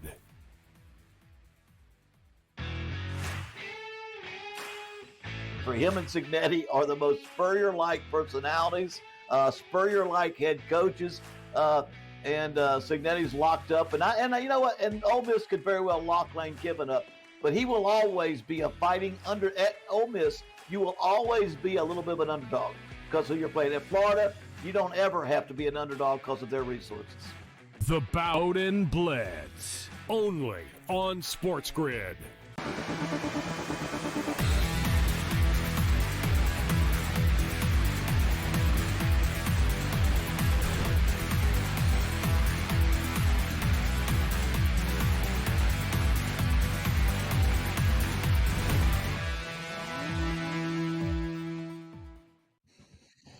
All All right, welcome back. It is In-Game Live Game Day here on the Grid. Scott Brady in for Mr. Morency, who's at the World Series game number 5, which top of the 4th inning, Toronto leads his Dodgers 3-1. By the way, Toronto laying now 205, and the Dodgers plus 158. Over-under is 8.5 with the 4 runs. Still a little low with that over-under. Kind of interesting. They're keeping it that low, knowing that it's only, in the 4th innings. Yeah, 4th, 5th, 6th, 7th, 8th. Now you got 6 innings left here. So plenty of things to get to. We'll keep an eye on that. College football, same thing. We are finishing up the second quarter of both games. Jacksonville State 7-6, and Missouri State just scored a touchdown lead 14-7 over FIU. Full slate of NBA, so why don't we bring in our next guest, Nick Hamady. Check him out. He's a writer for ZoneCoverage.com. Follow him on Twitter, The Real Tiny Nick, and his podcast, Tiny Nick's Giant Picks, which is kind of cute. And a big Minnesota fan as well. What's going on, Nick? How are you today, bud?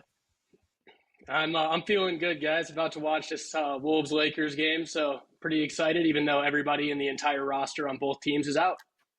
Yeah. We were just talking about that. Right? Go ahead, Bruce. Yeah. It should be fun. Yeah, I mean, a real bad beat if you're a fan, looking forward to watching Anthony Edwards, LeBron, and Luka. Of course, they are all out for this game. But, Scott and I, we have different picks on this game. He likes over the total. He took over 224.5. I took under 225.5. And I also laid the 7 with the Timberwolves here, Nick. Which one of us is crazy, I guess, is how I'll phrase it. I think taking an under on a Wolves game right now, the way that they've been playing, even with Rudy Gobert out there, their defense has been pretty rough the first few games of the season. But we mentioned all the stars being out. I'd still lean with the over if I had to choose one of the two on this game, just because Austin Reeves has been absolutely balling. The rest of the Wolves defense just has not been able to pick it up. Anthony Edwards is not only a loss on the offensive end, but the defensive end as well. Unlike Luka, who's a little bit more of an offensive player. I'm going to take a different spin here, though. I'm going to look at Julius Randle, who we know Julius Randle needs to be a true number 2, but right now he needs to be a number 1. And a number 1 needs to be able to go over 38.5 points, rebounds, and assists. I trust Julius Randle to be able to do that, especially with the Wolves' huge issues they have at the point guard position right now. Julius has to handle the ball more often than he would probably like to. The same way that Anthony Edwards wasn't able to play off the ball as much. Dante DiVincenzo, the same thing. But Julius is a guy that's capable of getting rebounds. He's capable of getting assists. And I see him scoring into the 20s again. I will mention as well, Julius averages 37.1 to this number on the season so far. It's not factoring in Anthony Edwards' absence right now. Without Anthony Edwards, that's a lot of points, rebounds, and assists left on the floor. And Randle gets to finally unleash his inner ball hog. I know we know that Julius Randle in New York got some slack for keeping the ball a little bit too much in the playoffs, especially being a little bit of a ball stopper. He can do that on this Wolves team right now, who will be playing Dante DiVincenzo, Rob Dillingham, Bones Highland, a multitude of guys that just should not be on a winning roster for a point guard position. All right. How about Austin Reeves? He puts 51 on the board, and I hear people yelling and screaming, well, play his under next game. There's no way he's doing that, Scott, again, right? It's Austin Reeves, for goodness sakes. But then he puts 41 on the board the next game. Yeah. So you're going to play him, but you're not going to play his points. Where are you going to attack Austin Reeves tonight? Yeah, the scariest part about this pick is if Austin Reeves and the Lakers get blown out, which I don't really anticipate that happening with Anthony Edwards being out. He could get a reduced minute count, but if he plays the whole game and this game's tight, they're going to need him to go well over 42.5 points, rebounds, and assists.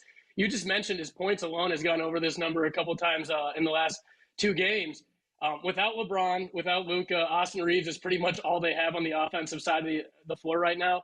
Just got to hope the Wolves don't triple team him and he can get his opportunities, because if he gets his opportunities, he's averaging 51.1 on the season and over 60 points, rebounds, and assists without Luka on the floor. He's the only creator off the dribble for the Lakers right now. They got Jared Vanderbilt playing heavy minutes. Look for Austin Reeves to look to score early and often. Nick, I know you've got one more play on the NBA card for this Wednesday evening down in the other desert in Phoenix, and I was kind of leaning with the Memphis Grizzlies. They dominated the Phoenix Suns last year, beat them 4-0 in the games they played against one another in 2024. Which way are you going with this one here that wraps up the Wednesday night card in the association? Yeah, Brady, I'm going to have to roll with you on this one. I think the Grizzlies are way better than the Phoenix Suns this year. And the Phoenix Suns, the bottom might fall out pretty quick like this season. They got rid of Kevin Durant. The trade a few years ago set them back probably about five to 10 years as a franchise. And we talked about it last week, but Matt Ishbia betting on his defense, not a great sign when you have one of the worst defenses in the league a few games in. I like the Grizzlies. I like the Grizzlies team total over 122.5. If it wasn't for the Brooklyn game, this Suns team would have the worst defense in the league already. I expect them to hang pretty close to that. They're 29th in the league in points allowed right now. They're 29th in the league in defensive efficiency. They're 29th in the league in opponent floor percentage. And there's not too many more teams, guys. It's pretty much when you're second to last in pretty much every statistic, there's a reason for that. And I trust Ja and the Grizzlies to score. I expect them to run. And I would take the game over. I just don't have enough confidence in the Phoenix Suns offense to keep up with the Grizzlies. All right. We'll get to your NFL picks next segment. Just the NBA. We'll continue with that. Anything on the board right now? Games that are going on that you like that maybe you didn't before the game, or maybe you did before the game and you like it even more right now? I think if you're looking at the Wolves-Lakers game, anybody that you like and that you think has a chance of getting a lot of minutes tonight, they're going to have a heavier usage than they usually have. So I'm looking at guys like Dante DiVincenzo, Jaden McDaniels. If you have a book that allows a Rob Dillingham bet, I think Rob Dillingham's going to get extended minutes tonight. His number should come in at 2.5, 3.5. These guys are going to have to play, and I think it's a figure-it-out game for both teams in terms of the extended guys on the roster. Hey, Nick, just about 30 seconds left here. The Utah Jazz currently up on the Portland Trailblazers 13-7 early in this game. Did you have anything going on this one? No, I will look at Portland if they stay down as on a live money line. No, I think Portland has a better outlook, and I think they're trying to win right now, despite all the distractions that they have. And the Jazz are going to be a bottom feeder in the NBA this year. All right, we'll take a break. We'll come back. Never too early to take a peek at the NFL. Nick's got a couple of plays for us when we come back in Game Live.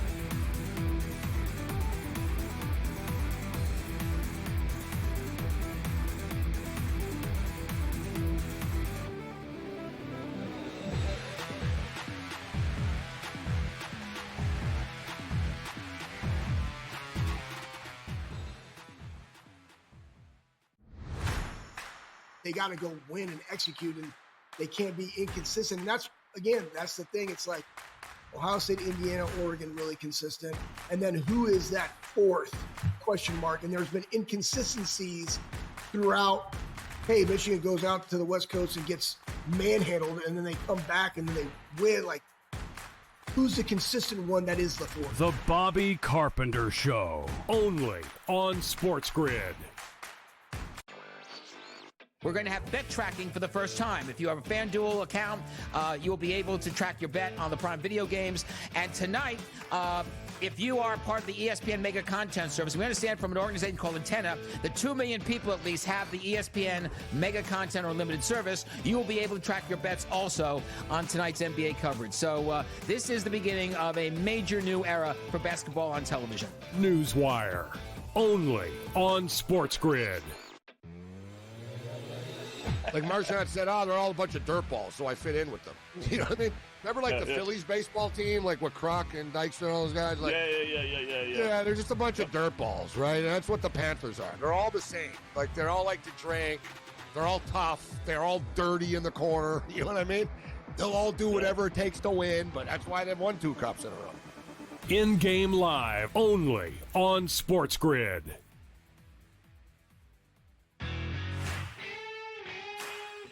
For him and Cignetti are the most Spurrier-like personalities, Spurrier-like head coaches, and Cignetti's locked up. And you know what? And Ole Miss could very well lock Lane Kiffin up, but he will always be a fighting under. At Ole Miss, you will always be a little bit of an underdog because of your playing. At Florida, you don't ever have to be an underdog because of their resources. The Bowden Blitz, only on SportsGrid.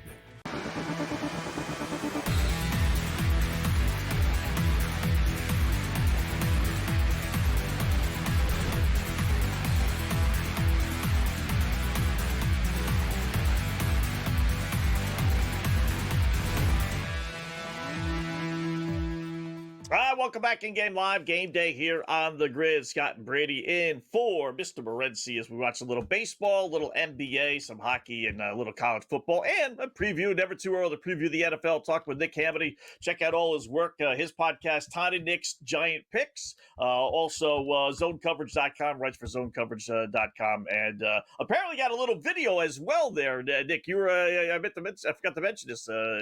You were at a Dallas Maverick or a LA Lakers game, and you kind of had a little run in there with Mr. Luka. Is that true? Let us, as the saying goes, in a great Warner Wolf. Let's go to the videotape, shall we?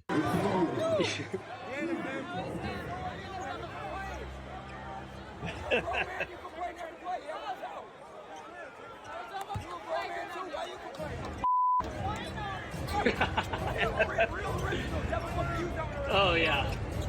Oh, is that you yelling at him? No, it's not. And this is after the shot doesn't count for the record. Yeah. Shot did not count. Wow.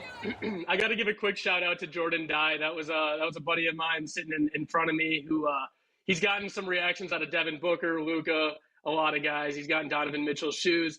So shout out to Jordan, but I got lucky enough to hear Luka basically. You heard it. I'm not going to say it on air, but it was pretty funny. Yeah, it's amazing how close you guys are, right? I won't even ask how much those tickets must have cost you. But yeah, I was lucky. I was a recipient.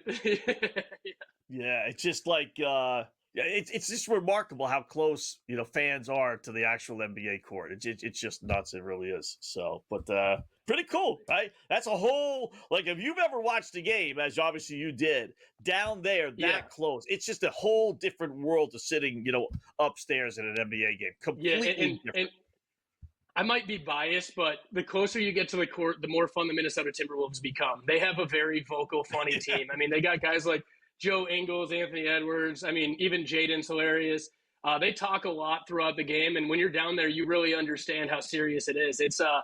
It's not a joke down there. I wish Luka was playing tonight because Luka brings out the best in himself against the Timberwolves, and the Timberwolves love taking Luka out as well.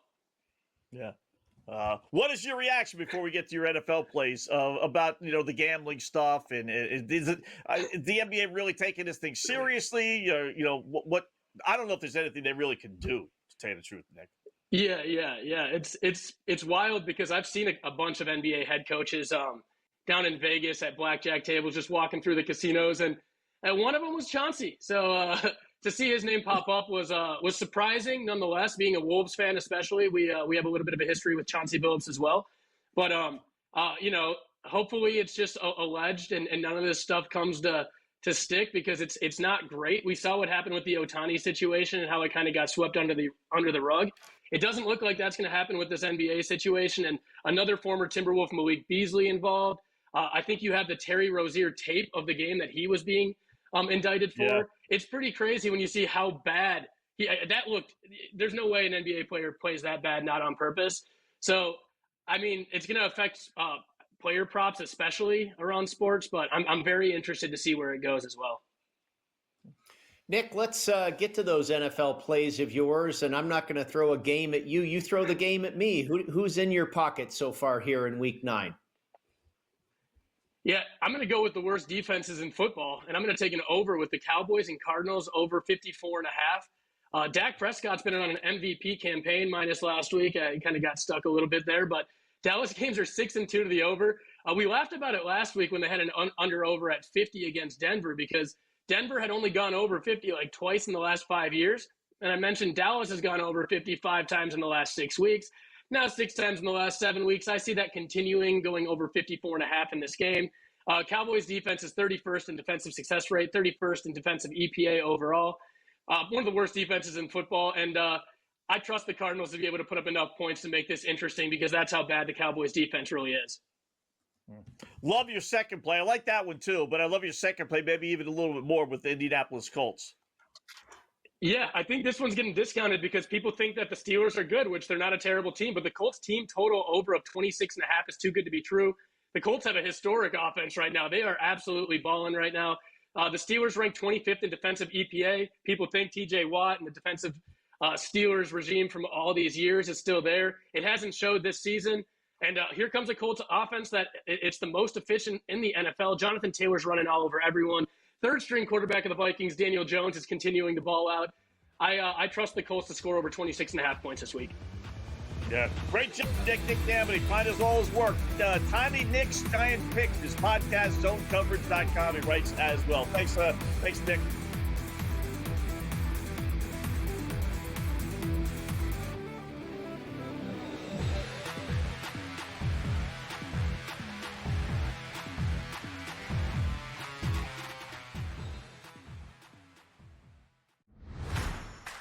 They got to go win and execute, and they can't be inconsistent. And that's the thing. It's like Ohio State, Indiana, Oregon, really consistent.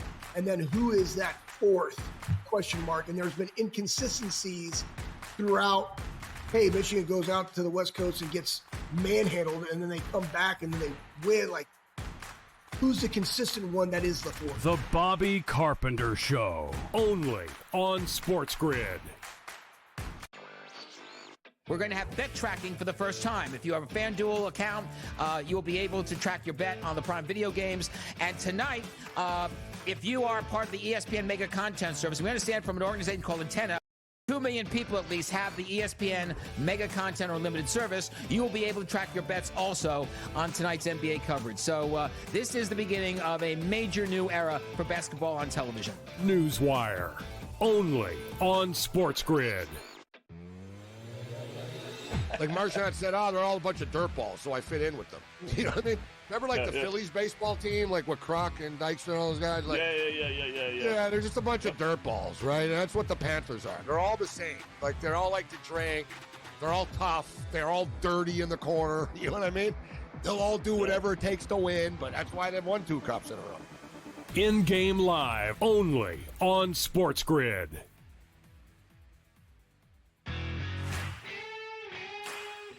For him and Cignetti are the most Spurrier-like personalities, Spurrier-like head coaches, and Cignetti's locked up. And you know what? And Ole Miss could very well lock Lane Kiffin up, but he will always be a fighting under. At Ole Miss, you will always be a little bit of an underdog because of your playing. At Florida, you don't ever have to be an underdog because of their resources. The Bowden Blitz, only on SportsGrid.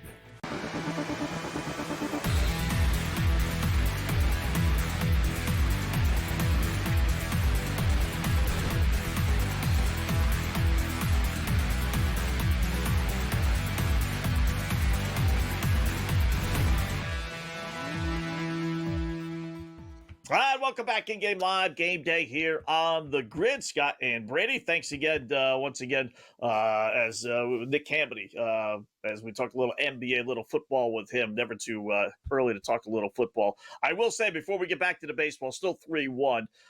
Looks like the Celtics are going to beat the Cadavers, 125-105 final minute there.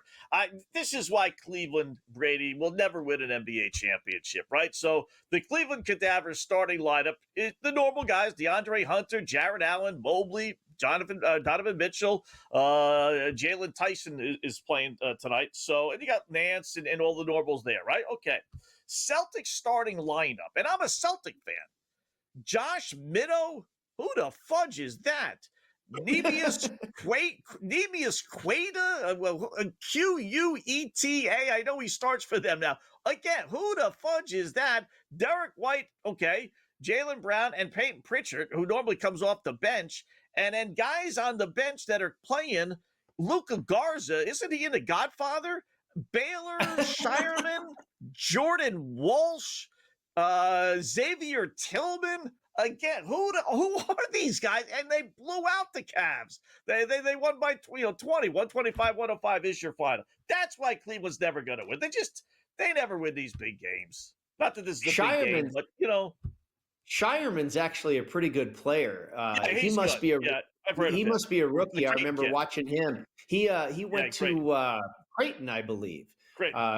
If I recall. Good player. But you're right. Nobody, and that's sometimes what happens here when one team's, kind of feeling themselves like they're looking across saying who the fudge is on that team too. and they're going, this ought to be a walk in the park. Well, no, not the case. But, it was last season, too, when they had such a great regular season record. It looks like, there's a lot of these teams I think we see in all sports is that the Buffalo Bills, these teams that are built for the regular season. The Cavaliers seem to be a team that is built for the regular season. They can run up and down all night long, but when you start crunching down and clamping down on defense and you have that playoff atmosphere in the postseason, they went off. They went away like nobody's business last year. They were not even a factor. And they were what? Were they the number one seed, I believe? Because they had the best record. Yeah. So, no, I hear what you're saying. I think it's that old adage that we talk about teams that just aren't built for the postseason. Yeah, it's amazing.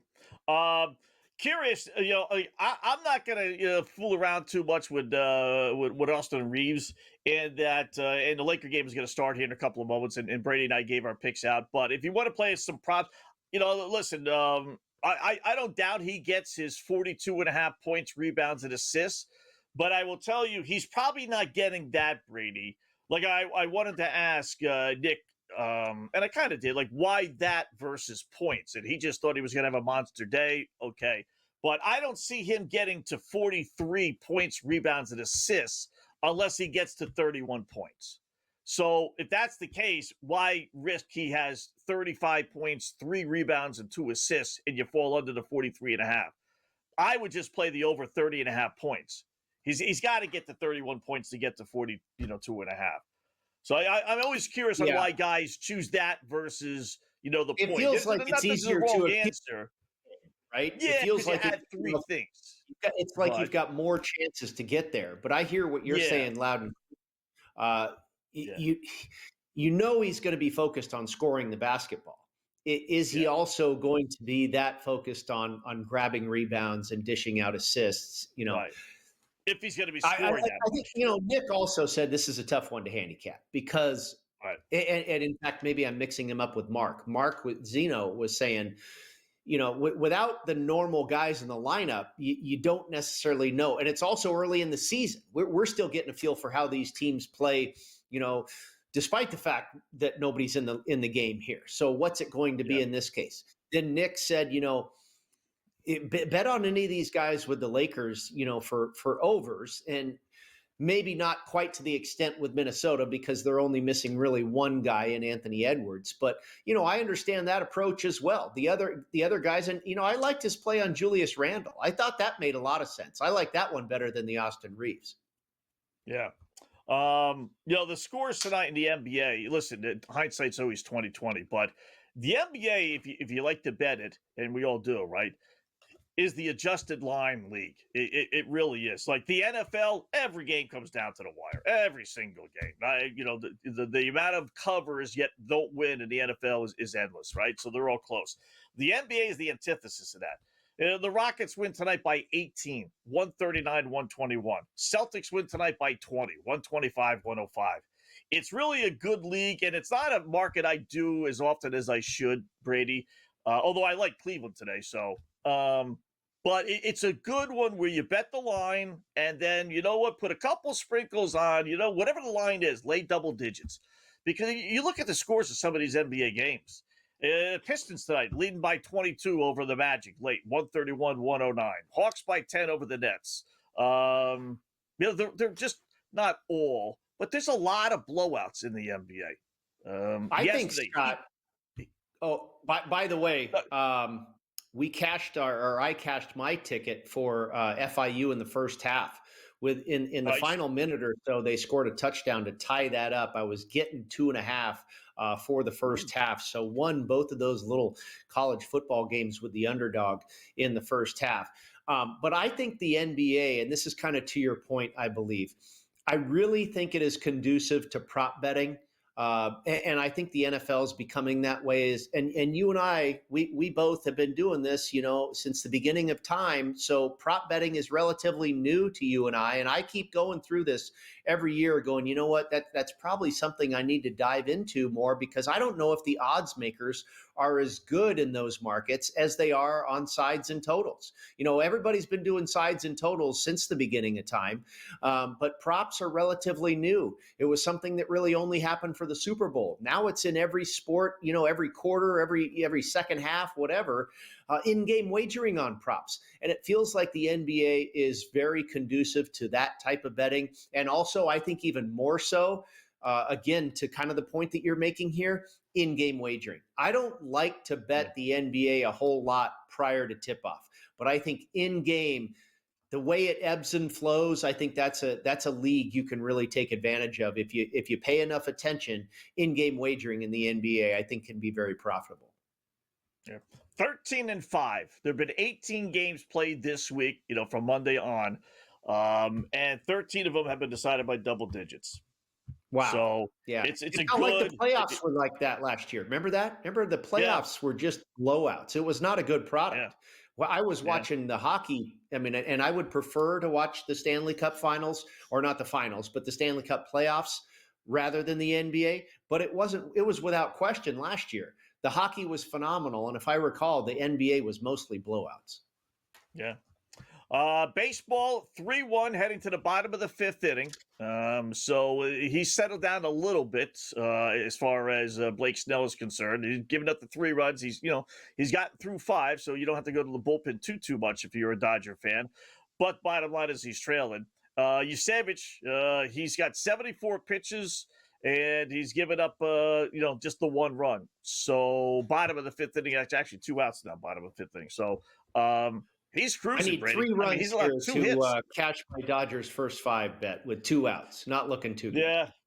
Yeah, it's not looking too good. Yeah, I have that same thing. And we got the number 9 hitter, Alex Cole, batting for the Dodgers to get it to. If we can get it to the top of all the players order, on the Dodgers, he's one of the real household names, isn't he? Alex Cole. Yeah. Who the fud man is that? Ohtani, Smith, Betts, Freeman, top 4 guys for the Dodgers tonight are a combined 1-for-7 with 1 walk. Actually, no walks. Yeah, Freeman was hit by a pitch. Freeman walked. Yeah, hit by a pitch. So 1 base runner, top 4 guys.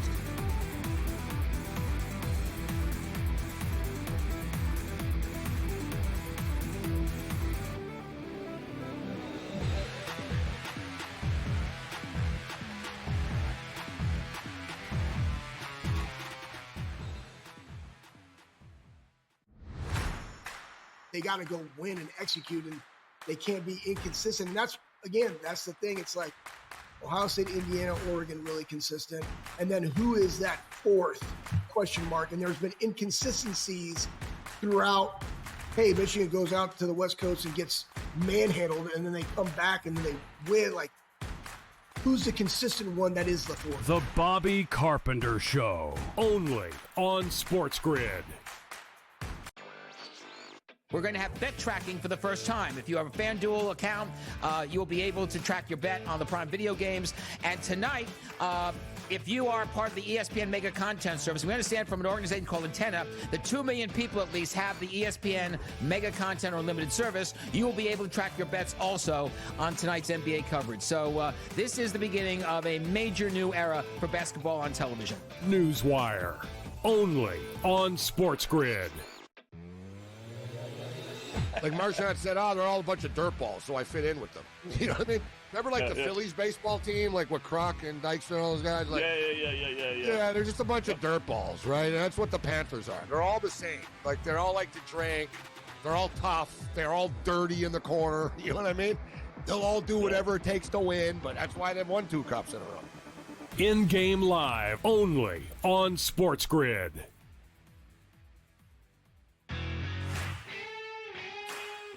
For him and Signetti are the most Spurrier-like personalities, Spurrier-like head coaches, and Signetti's locked up. And you know what? And Ole Miss could very well lock Lane Kiffin up but he will always be a fighting under at Ole Miss. You will always be a little bit of an underdog because of your play. At Florida, you don't ever have to be an underdog because of their resources. The Bowden Blitz, only on SportsGrid.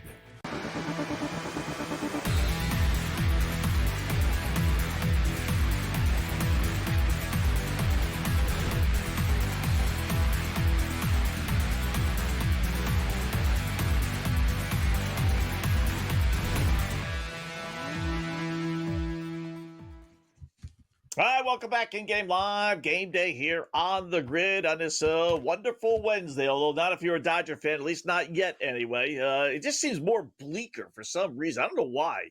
But it's 3-1. They're heading to the top of the sixth inning. Not the end of the world. Toronto is leading it. Usevich, the kid, is pitching great. Trey, he's got 10 strikeouts now through 5 innings, only 77 pitches. So I would think you'd get at least 1, if not 2 more innings out of him, as he allowed just 2 hits. Top of the order, we told you, is doing absolutely nothing. You got a home run from Enrique Hernandez, and you got the other Hernandez with the other base hit. That's it for the Dodgers. I mean, no, it's really incredible what you're talking about, Scott. When you the one line that you need to kind of grab hold of is 10 strikeouts in 5 innings. Yeah. That's 2 strikeouts per inning. That's incredible against this Dodgers lineup. This looks like probably the most stymied we've seen them this entire postseason, I would say, at least for the first 5 innings. Yeah, it's amazing. So at this point, you hope the kid ends up leaving. It's one of those games where you want him to stay in because you think you can get a whole bunch of runs off of him. But at this point, it's like, where's the bullpen? We'll take our chances with someone coming out of the bullpen. It's amazing. One check on the college football before we maybe do a little NFL talk here. So 9 minutes left to go into third. Jacksonville State 7-6 over Middle Tennessee. So the number there is 1.5. Jacksonville State favored. They were about a 4.5 or so point favorite, 4.5 point favorite. I think I actually got it at 5. Over under is 36. And then we got at the half Missouri State and FIU tied at 14. Missouri State a 2.5 point favorite. Over under there 51.5. So we'll put that all aside. Take a little peek, maybe the NFL game tomorrow, Brady. My beloved Miami Dolphins coming off a rare win, hosting the Baltimore Ravens. They're getting 7.5. Dolphin luck. This is the week that Lamar Jackson decides he's healthy enough to play. So instead of the Dolphins maybe being close to pick them or so, they're 7.5 point home underdogs on a Thursday night. Usually don't get that big of a number. Over under is 50.5, but I will tell you the Dolphins rarely beat Baltimore. They're generally too physical for Miami. They usually push them around, and it's usually not pretty. Not a big fan of laying 7.5 on a short week on the road. This is a tough one to bet. Maybe a little 6-point tease, get Baltimore down close to pick them or so. Yeah, I don't think that's a bad way to play it. I thought we were getting a real gift with the fact that Mike McDaniel had not been fired yet, and that gave us opportunity to continue to bet against your Miami Dolphins. Didn't work out so well last week. I mean, the Falcons, my goodness, what a no-show that was. Just unbelievable, and it gives the Dolphins some life here. But no, I don't want to bet this game. I made the number 5.5, okay? It came out 7.5. I made it 5.5. And am I going to run to the window and immediately bet Miami because I think 7.5 is too much? No, I'm not going to. I really liked Baltimore last week. Coming out of their bye, we know what a struggle it has been for them. I felt the bye was good not only for them to get healthier, but to correct some of the mistakes that they had been making in the first 4 or 5 games of the season. And sure enough, they came out and they blasted the Bears pretty good. But now with Lamar back, it feels like the numbers skewed. And then when I crunch all the stats, I don't think the stats are really giving us the entire picture because Baltimore has been without so many players, including Jackson, for the last handful of weeks. So, that number that I made, 5.5, I'm feeling pretty good that that's about where we should be. But no, I'm not going to, I probably won't tease it, and I'm definitely not going to take Miami. It's a stay away, I think. I don't typically play a lot of Thursday night games, Scott, but I think this one really has a red flag up for me to stay away. Yeah, this is a tough one. You wonder if Baltimore, the temptation has to be there, right, of not playing Lamar and then giving him another full, week and a half in essence off. So another 2-week break. No, you don't play for another, 10 days. So yeah, you have to assume he's completely healthy, but like how completely healthy can he be on a Thursday if he wasn't healthy enough to play Right. the preceding I thought Sunday? about that too. Right? Yeah, no, you're So exactly right. It's interesting. I mean, it's like it's basically 3 days later. Why yeah. it doesn't?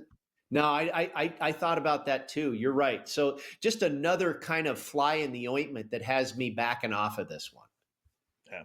I do like the Colts, and I don't like road favorites too often, but I'm buying into this Colts team until they face a real football team, and I don't think this week they are. I think they're facing a flawed Pittsburgh Steelers team that won the games they needed to win to make the second half of the season meaningful. So I'll give them credit, Brady, but we've seen so many times already this year, they just don't beat the good teams. We've seen it over the years, and we're seeing it again this year, even at home. Coming off an emotional game, this Colts team is on a monster roll, fluky or not, easy schedule or not. I like Indianapolis a lot this week.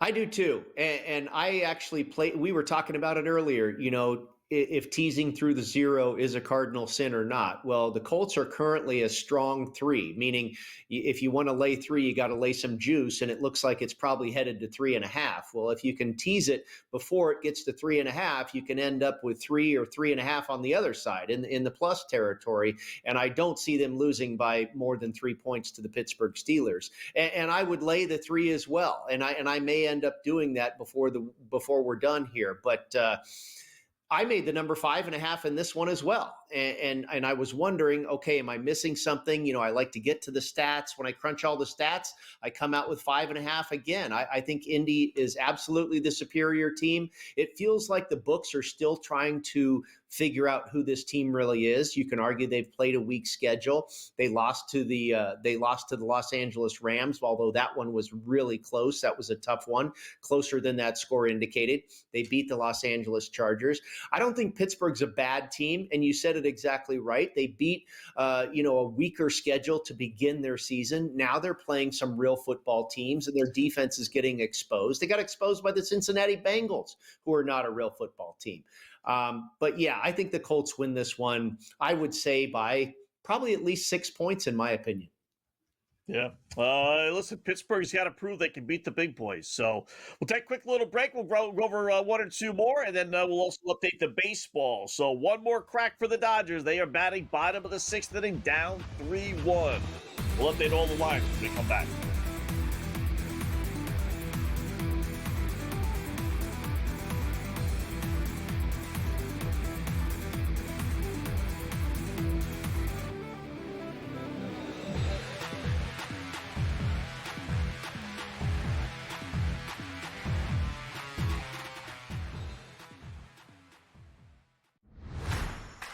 They got to go win and execute, and they can't be inconsistent. And that's the thing. It's like Ohio State, Indiana, Oregon, really consistent. And then who is that 4th question mark? And there's been inconsistencies throughout. Hey, Michigan goes out to the West Coast and gets manhandled, and then they come back and then they win. Like, who's the consistent one that is the 4th? The Bobby Carpenter Show, only on SportsGrid. We're going to have bet tracking for the first time. If you have a FanDuel account, you'll be able to track your bet on the Prime Video games. And tonight, if you are part of the ESPN Mega Content Service, we understand from an organization called Antenna that 2 million people at least have the ESPN Mega Content or Unlimited service. You will be able to track your bets also on tonight's NBA coverage. So this is the beginning of a major new era for basketball on television. Newswire, only on SportsGrid. Like Marchand said, they're all a bunch of dirtballs, so I fit in with them. You know what I mean? Remember, like, the Phillies baseball team, like with Croc and Dykstra and all those guys? Like, yeah, they're just a bunch of dirtballs, right? And that's what the Panthers are. They're all the same. Like, they're all like to drink. They're all tough. They're all dirty in the corner. You know what I mean? They'll all do whatever it takes to win, but that's why they've won 2 cups in a row. In-game live, only on SportsGrid.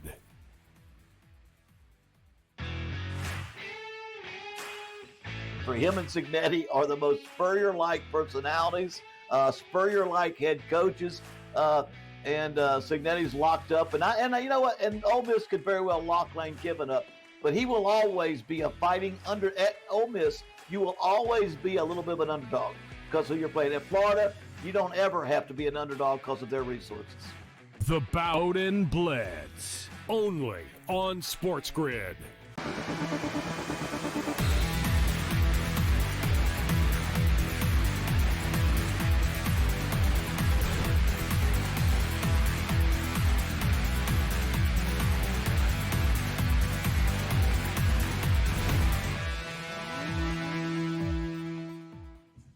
All right, welcome back in Game Live. Game Day here on the grid. Fast 2 hours. Moving along, final segment here. So we'll take a look at all the boards before we pass it along to the boys. 3-1. Ohtani nearly got a double, but nice play by the right fielder for the Blue Jays. Barger making a diving catch. So 1 out, bottom of the 6th inning. Over-under is down to 8.5. I did not see this. This is just like sometimes you make bets and you're just like, you know what? I was wrong. And so far, I was wrong. I thought they would hit LaSavage. I really did. But so far, not the case. Dodgers plus 260. Grab them plus 1.5 if you want, plus 128. But the Dodger bats just don't look like the normal to me. So I would actually stay away. Maybe the Blue Jays tack on a couple of more runs and I would go over 6.5. That might be your safest bet as far as I can see, Brady. And then the football real quickly, Middle Tennessee 14-7, again still laying 3.5 slight dogs to start the game, now leading it. And you got Missouri State and FIU, long halftime show, still tied at 14 at the half, with Missouri State laying 2.5. So any final bets, either baseball or college football, before we touch on a couple of NFL games and the baskets? Yeah, I think I'm with you on the baseball. I could only go over. I would expect that the Dodgers might get a garbage solo shot or something. They've got to show a sign of life here, and nearly did with Ohtani possibly getting an extra base hit there. But again, a great play by Barger. And yeah, I don't know if Toronto's done yet either. I mean, the Dodgers have to get to their bullpen eventually, right?